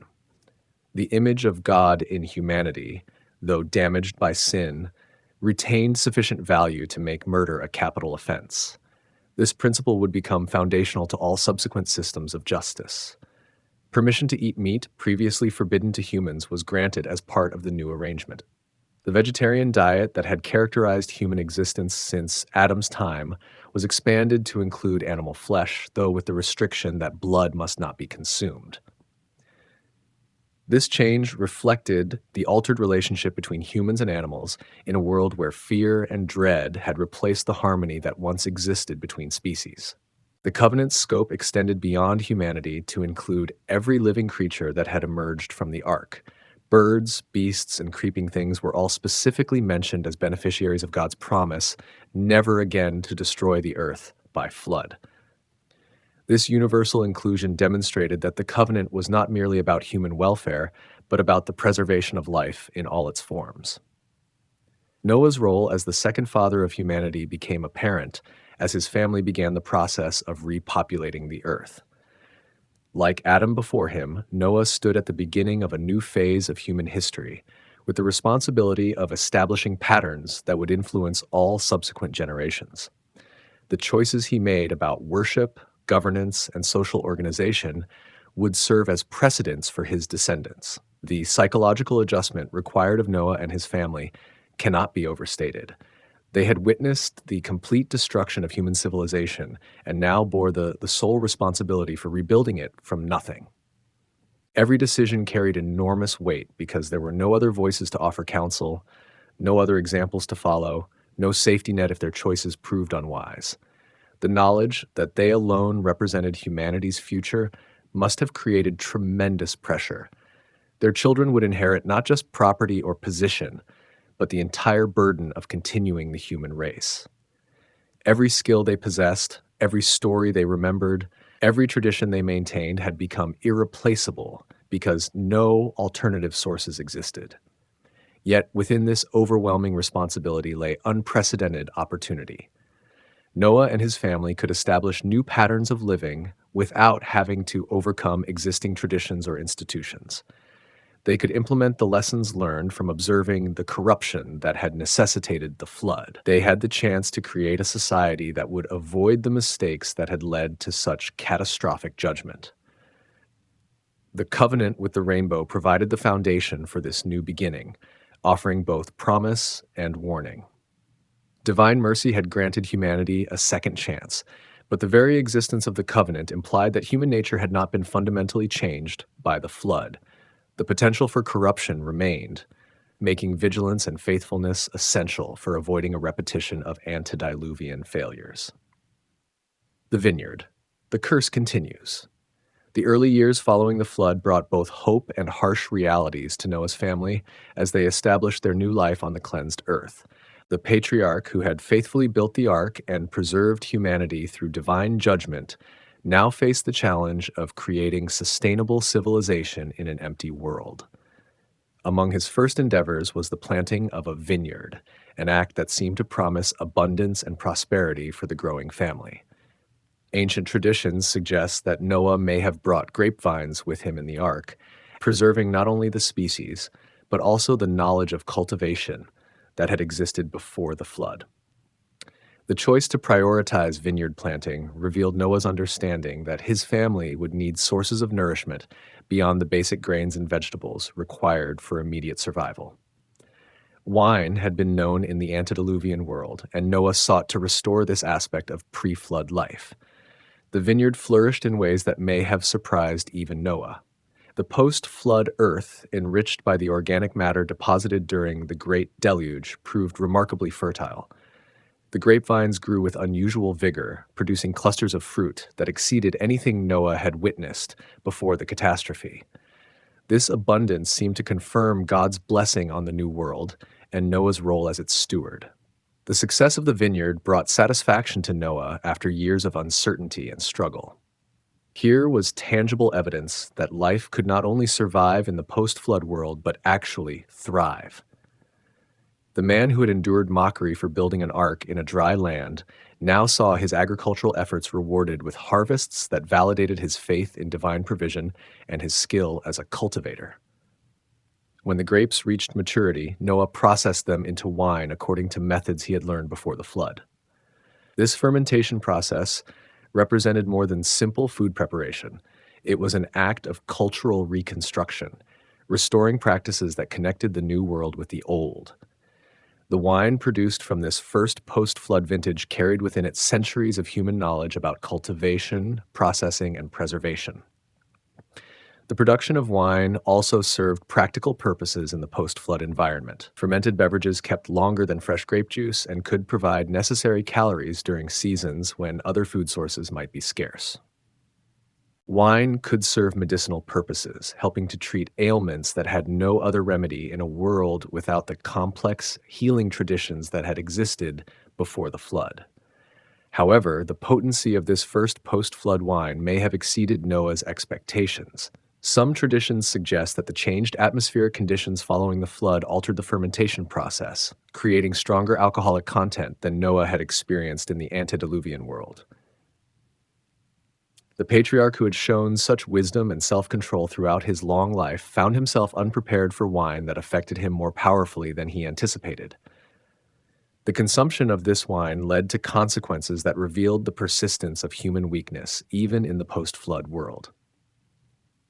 Noah, the righteous preacher who had warned his generation about divine judgment, became intoxicated to the point of losing his usual dignity and awareness. The man who had walked faithfully with God for centuries found himself vulnerable to a temptation that had not existed in quite this form before the flood. In his intoxicated state, Noah lay uncovered in his tent, unconscious of his compromised condition. This situation created a test for his sons that they had never faced before.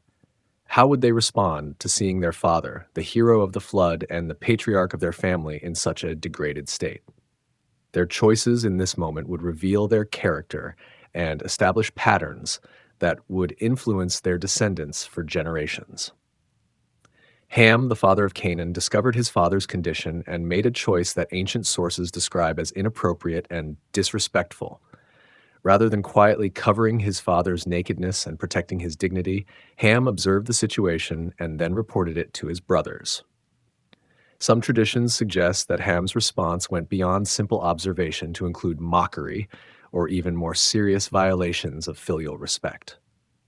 The response of Shem demonstrated a different approach to their father's vulnerability. Taking a garment, they walked backward into the tent with faces averted, covering Noah's nakedness without looking upon his shame. Their actions showed reverence for their father's position and dignity, even when his behavior had temporarily compromised both. They chose to honor the man rather than judge the moment. When Noah awoke and learned what had transpired during his unconsciousness, his response revealed both prophetic insight and paternal authority. The curse he pronounced upon Canaan, Ham's son, established consequences that would extend far beyond the immediate situation.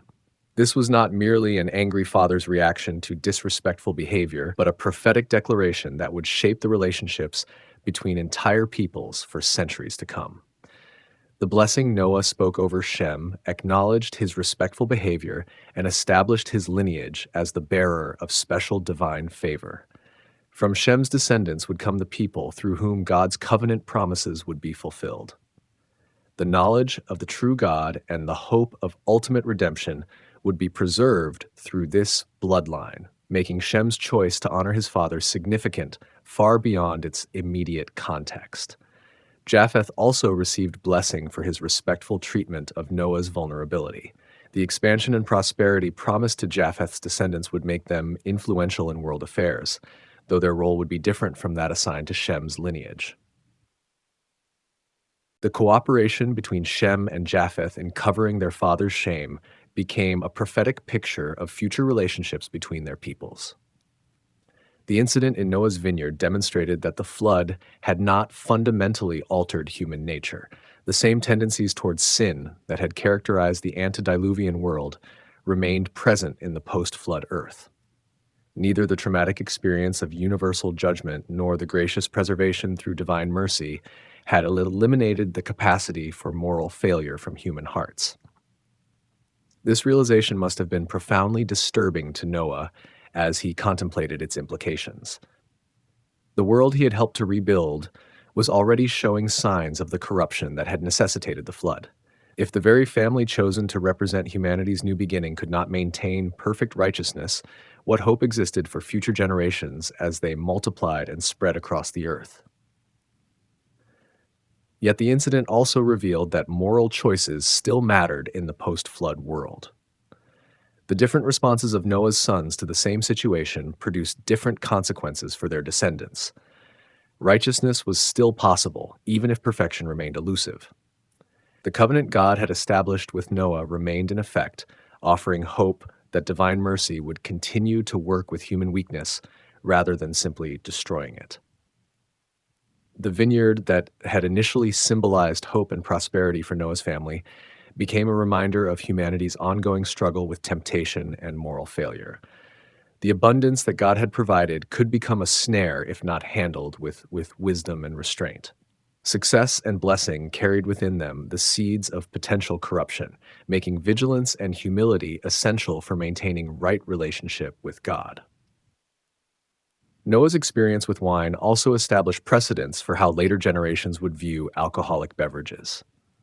The benefits of fermented drinks would be acknowledged, but their potential for causing moral compromise would also be recognized. The patriarch's failure served as a warning that even the most righteous individuals remained vulnerable to temptation, particularly when it came in forms they had not previously encountered. The consequences flowing from this single incident would reverberate through subsequent history as the descendants of Ham, Shem, and Japheth developed into distinct peoples with different relationships to each other and to divine purpose. What began as a family's response to their father's temporary moral lapse became the foundation for understanding how entire civilizations would interact in the centuries following the flood. The Tower of Babel, the final rebellion. As Noah's descendants multiplied and began to fill the earth once again, they initially remained together as a single people, sharing one language and common purpose. The divine command to spread throughout the world and replenish it seemed less appealing than the security found in unity. Rather than dispersing as God had instructed, they gathered in the plain of Shinar, where the rich alluvial soil promised agricultural abundance, and the flat terrain seemed ideal for building a great city. The decision to remain together rather than scatter reflected more than simple preference for familiar company. These early post-flood generations carried within their collective memory the trauma of universal destruction. They had heard from their fathers and grandfathers about the isolation and vulnerability that Noah's family had experienced when they first emerged from the ark into an empty world. The prospect of deliberately separating into smaller groups awakened fears of experiencing similar helplessness. The technological innovations that emerged in Shinar demonstrated remarkable human ingenuity and adaptation. The descendants of Noah developed techniques for making bricks from clay and binding them with tar, creating building materials that were both durable and readily available in their chosen location. This represented a significant advance over the stone construction methods that had characterized pre-flood architecture, showing that human creativity and problem-solving abilities had survived the catastrophe intact. The project they conceived was ambitious beyond anything attempted since before the flood. They would build not merely a city for protection and community, but a tower that would reach toward heaven itself. This structure would serve multiple purposes. It would be a monument to their collective achievement, a landmark visible from great distances, and most significantly, a means of preventing the scattering that God had commanded them to undertake. The motivations driving this construction project revealed the spiritual condition of Noah's descendants. Rather than seeking to honor God through their building efforts, they sought to make a name for themselves. The tower was designed to be a testament to human capability and achievement, a permanent reminder that they had overcome the challenges of the post-flood world through their own wisdom and strength. Divine glory was not the goal. Human glory was paramount. More troubling than their desire for recognition was their explicit intention to avoid dispersing across the earth as God had commanded. The tower would serve as a rallying point that would keep them united regardless of population growth. They would remain together through deliberate defiance of divine instruction, substituting human wisdom for divine command and human security for divine protection. The construction process itself became a display of remarkable organization and cooperation. The entire population committed to the project, with some making bricks, others gathering tar, still others designing and building the tower's ascending levels. The unity they achieved was impressive by any measure, demonstrating that humanity retained the capacity for large-scale coordination and collective effort that had been lost during the chaotic final years before the flood. As the tower rose higher, the builders' confidence in their project increased proportionally. Each new level represented triumph over the forces that sought to scatter them. Every successful day of construction proved their wisdom in rejecting divine commands that seemed contrary to their best interests. The tower became both symbol and substance of human independence from divine authority. The height achieved by the tower may have been remarkable for its time, though biblical description suggests it was the builders' intention rather than their actual achievement that concerned God most. They sought to reach heaven through human effort to establish direct contact with the divine realm without submitting to divine requirements for such relationship. The tower represented humanity's attempt to storm heaven rather than humbly approaching through proper worship and obedience. Ancient traditions suggest that the tower's construction involved more than simple architectural ambition. Some sources describe the incorporation of astrological symbols and occult practices into the building process, indicating that the descendants of Noah were reviving knowledge and techniques that had characterized the corrupt antediluvian civilization. The tower became not merely a building, but a center for practices that deliberately sought to access spiritual power through forbidden means. The response from heaven was swift and decisive. God observed that nothing would be impossible for humanity if they remained united in language and purpose while pursuing goals contrary to divine will. The unity that might have been a blessing when directed toward righteous purposes became dangerous when focused on rebellion. Divine intervention was necessary to prevent the complete corruption of the post-flood world before it had opportunity to mature. The confusion of languages that God brought upon the builders was more than a communication barrier. It was a fundamental restructuring of human relationships and capabilities. Overnight, people who had worked together seamlessly found themselves unable to understand each other's words. The cooperation that had made the tower possible became impossible to maintain when basic communication broke down. The psychological impact of this divine intervention must have been severe. Workers who had shared jokes and meals together suddenly found themselves staring at each other across a gulf of incomprehension. Families may have discovered that they could no longer communicate with relatives who had been assigned different languages. The unity that had seemed so strong and permanent shattered in a single day. The abandonment of the tower project followed naturally from the communication crisis.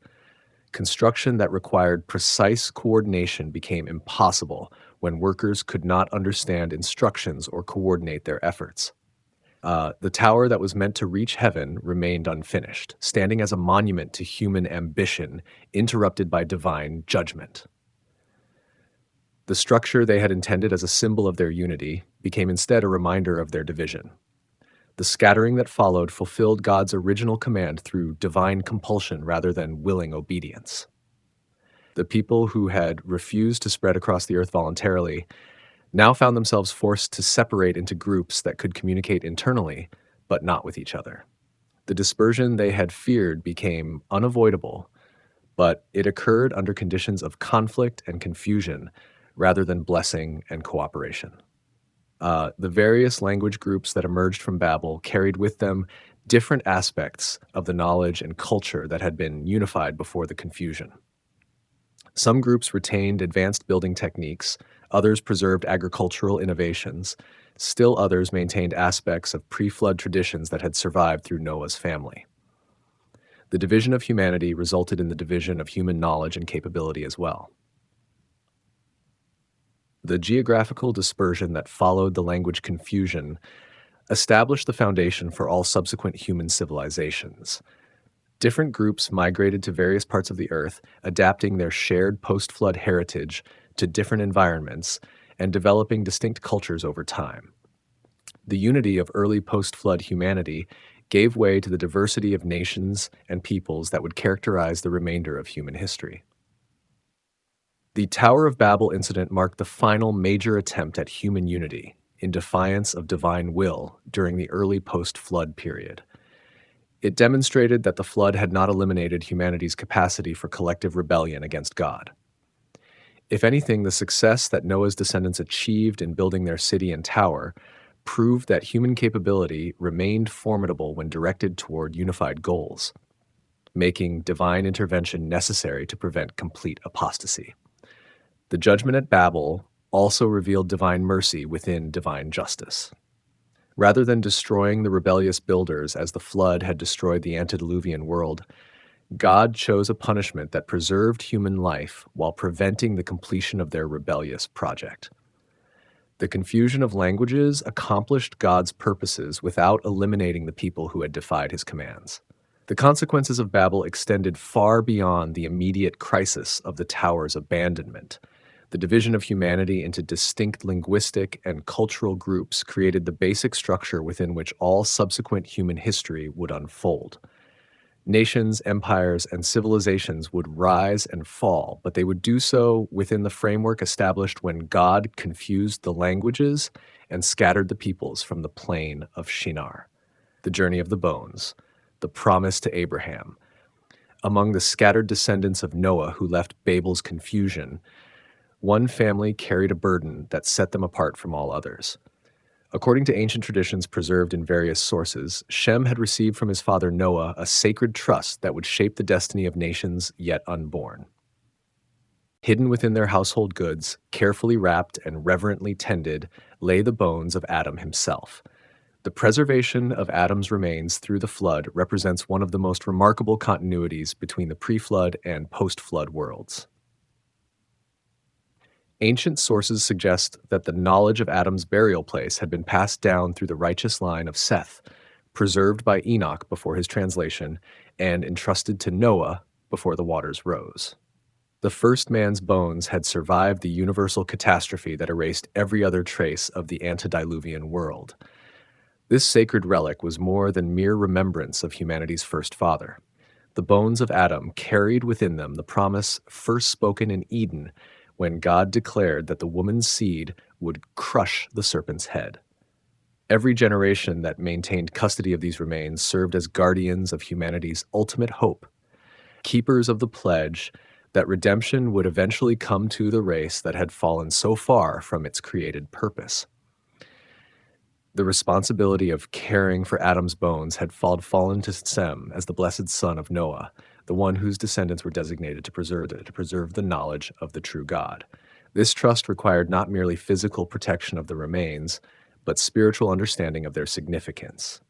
The bones represented both humanity's fallen condition and its promised restoration, serving as a tangible link between paradise lost and paradise to be regained. As Shem's family joined the migration away from Babel, they faced unique challenges in transporting their sacred cargo. The bones required careful handling to prevent damage during the long journey across unfamiliar terrain. More importantly, they needed protection from discovery by those who might not understand their significance, or who might seek to claim them for less worthy purposes. The journey from Babel toward the land that would later be called Canaan involved more than geographical relocation. Each step carried the bones of Adam closer to their ultimate destination, though the travelers themselves may not have fully understood where they were going or why. Divine providence guided their movements, even when divine purpose remained hidden from their immediate understanding. The traditions surrounding this journey suggest that Abraham's calling was intimately connected to the presence of Adam's bones among Shem's descendants. When God commanded Abraham to leave his father's house and travel to a land that would be shown to him, the patriarch was unknowingly accepting custody of humanity's most precious relic. The promise of blessing that would extend to all nations was linked to the bones that represented all nations' common ancestry. Abraham's willingness to abandon the security and familiarity of his homeland demonstrated faith that went beyond simple trust in divine promises. He was accepting responsibility not only for his immediate family's welfare, but for the preservation of hopes and promises that stretched back to humanity's beginning. The bones he carried connected his journey to the ultimate purposes of God for the entire human race. The land toward which Abraham traveled was not arbitrarily chosen. According to ancient traditions, divine guidance led him to the very location where Noah's Ark had come to rest after the floodwaters receded.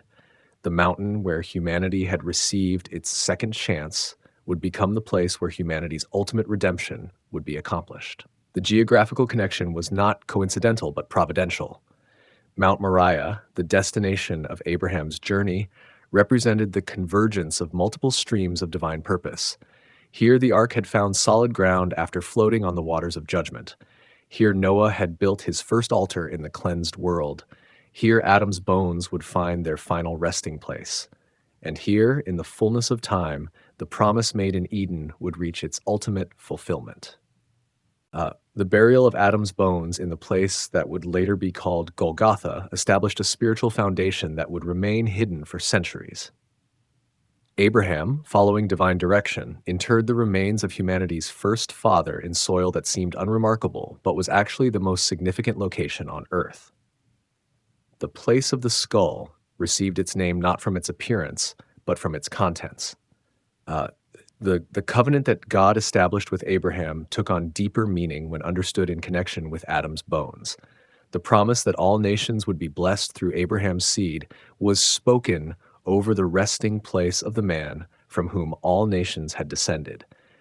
The blessing that would reverse the curse pronounced in Eden was announced at the very spot where Adam's mortal remains awaited the fulfillment of ancient promises. Abraham's near sacrifice of Isaac on Mount Moriah gains additional significance when viewed in light of the bones buried beneath the altar.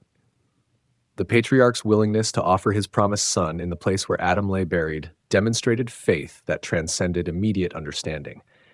He trusted that God could provide redemption even in the face of apparent contradiction, just as God had promised redemption despite humanity's fall. The provision of a ram caught in the thicket to substitute for Isaac pointed forward to a greater substitution that would occur at the same location. The bones of Adam, buried in anticipation of promised redemption, would witness the sacrifice that would accomplish what the animal offerings could only symbolize. The first man's remains would rest beneath the cross of the last Adam. The knowledge of Adam's burial place was preserved within Abraham's family line, though its significance may not have been fully understood by each generation. The promise that Abraham's descendants would possess the land took on deeper meaning when they realized they were inheriting not merely territory, but the resting place of their ultimate ancestor. Their claim to the land was rooted in humanity's common origin. The continuity represented by Adam's bones provided stability and hope through centuries of uncertainty and exile. When Abraham's descendants found themselves enslaved in Egypt, they could remember that their forefathers' bones lay waiting in the promised land. When they wandered in wilderness, they carried assurance that their destination held treasures more precious than gold or silver. When they faced enemies who sought to drive them from their inheritance, they knew they were defending ground that contained the remains of all humanity's father. The traditions surrounding the journey of Adam's bones also explain the persistent significance of Jerusalem and Mount Moriah throughout biblical history. This was not merely another hilltop chosen arbitrarily for religious purposes, but the location where humanity's story had been designed to reach its climax from the very beginning. Every temple built on this site, every sacrifice offered there, every prayer lifted from that place was conducted over the bones of the man who had first heard God's voice in paradise. The careful preservation of Adam's remains through flood, confusion, and migration demonstrated divine faithfulness to promises made in humanity's earliest moments. The bones that had been formed from Eden's dust would witness the redemption that would restore what Eden had lost. The first man's body, which had introduced death to human experience, would rest beneath the cross where death itself would be conquered. Golgotha, the skull place and the final Adam, the small hill outside Jerusalem's walls, bore an unremarkable appearance that concealed the most significant location in human history. Local inhabitants called it Golgotha, the place of the skull, a name that most attributed to the rocky outcropping's resemblance to a death's head when viewed from certain angles. Yet, according to ancient traditions, this designation carried deeper meaning than surface observation might suggest. Beneath this ground lay the bones of Adam, humanity's first father, waiting through centuries for the moment when redemption's promise would be fulfilled. The convergence of geography, history, and divine purpose at this location was not accidental.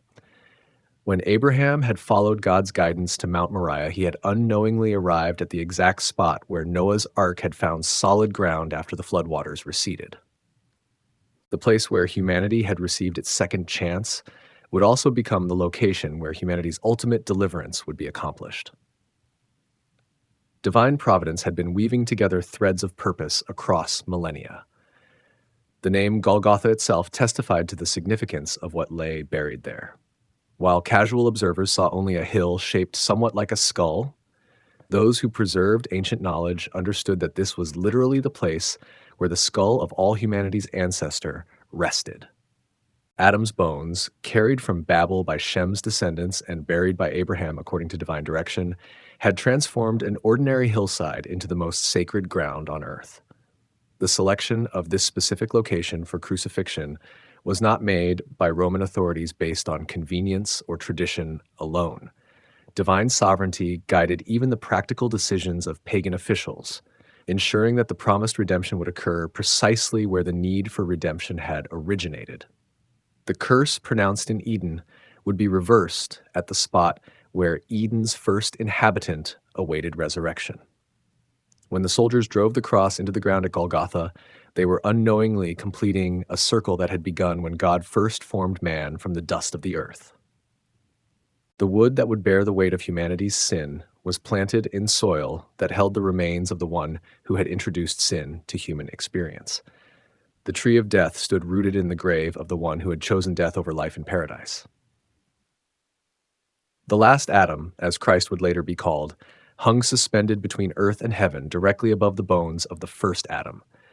This positioning was not coincidental but providential, representing the restoration of broken relationship between humanity and God. Where the first man had fallen, the second man would rise. Where death had entered, life would triumph. Where paradise had been lost, paradise would be regained. Ancient traditions suggest that when Christ died and the earth shook with supernatural power, the ground split open and his blood dripped down onto Adam's skull below. The life of the sinless one touched the bones of the sinful one, symbolically demonstrating that redemption had reached back to humanity's very beginning. The promise made in Eden found its fulfillment in the soil where Eden's inhabitant rested. The darkness that covered the land during the crucifixion took on additional meaning when understood in connection with Adam's presence at Golgotha. The first man had experienced darkness falling for the first time when he was expelled from Eden, interpreting it as divine judgment or demonic attack. Now, as his descendant died to remove the curse that expulsion had introduced, darkness fell again, but this time as a sign of victory rather than defeat. The earthquake that accompanied Christ's death accomplished more than the opening of tombs throughout Jerusalem. According to some traditions, it split the rock of Golgotha itself, creating the opening through which Christ's blood could reach Adam's remains. The same divine power that had once caused the earth to swallow Korah and his rebellious company now caused the earth to open in order to receive the sacrifice that would reconcile heaven and earth. The cry of dereliction that Christ uttered from the cross echoed across centuries to the moment when Adam first experienced separation from God. My God, why have you forsaken me?" was the anguish of every human heart since Eden, given voice by the one who bore in his body the full weight of that separation. Above Adam's bones, the last Adam experienced the ultimate consequence of the first Adam's choice. The temple veil that tore from top to bottom at the moment of Christ's death was located just a short distance from Golgotha, close enough that the high priest could have heard the final words spoken from the cross. The barrier between God and humanity was removed at the same time that redemption's price was paid over humanity's originator. Access to the Holy of Holies was restored at the location where access to paradise had been lost. The resurrection that occurred 3 days later transformed Golgotha from a place of execution into the birthplace of eternal life. Christ's emergence from the tomb demonstrated victory over the death that Adam's disobedience had introduced. The last Adam rose from ground that held the first Adam's bones, proving that divine power was greater than human failure, and that promised redemption was now accomplished fact. The women who came to anoint Christ's body and discovered the empty tomb were standing on ground that connected them to every woman since Eve. The message they received about resurrection and eternal life was delivered at the spot where humanity's mother's promise of a seed who would crush the serpent's head had found its ultimate fulfillment. The curse was broken where the curse had begun.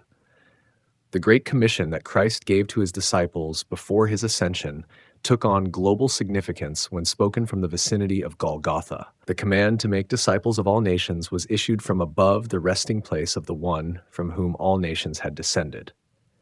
The blessing that would reach every tribe and tongue was pronounced over the bones of the man who was the father of every tribe and tongue. The theological significance of Christ as the last Adam reaches its fullest expression in the context of Golgotha as Adam's burial place. The first man's disobedience in paradise was answered by the second man's obedience at Calvary. Where sin had abounded through one man's transgression, grace did much more abound through one man's righteousness.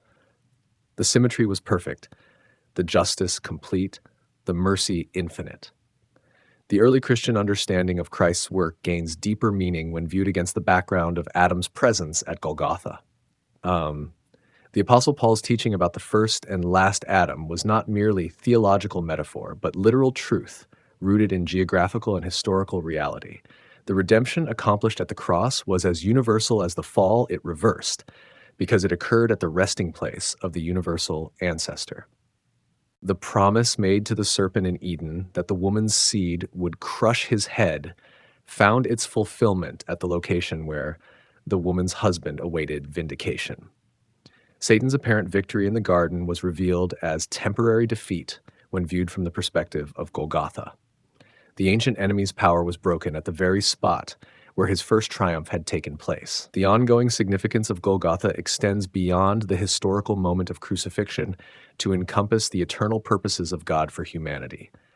This location serves as the focal point where all of history converges, where every promise finds fulfillment, where every prophecy reaches completion. The hill of skulls became the hill of salvation. The place of death became the source of life. The end of hope became the beginning of eternal joy. The story that began in Eden with Adam's choice finds its resolution at Golgotha with Christ's sacrifice. The bones of the first man, preserved through flood and confusion, migration and burial, bore witness to the work of the final man. Paradise lost became paradise regained. Death was swallowed up in victory, and the curse was transformed into blessing for all who would believe. The circle was complete, the promise fulfilled, the victory won.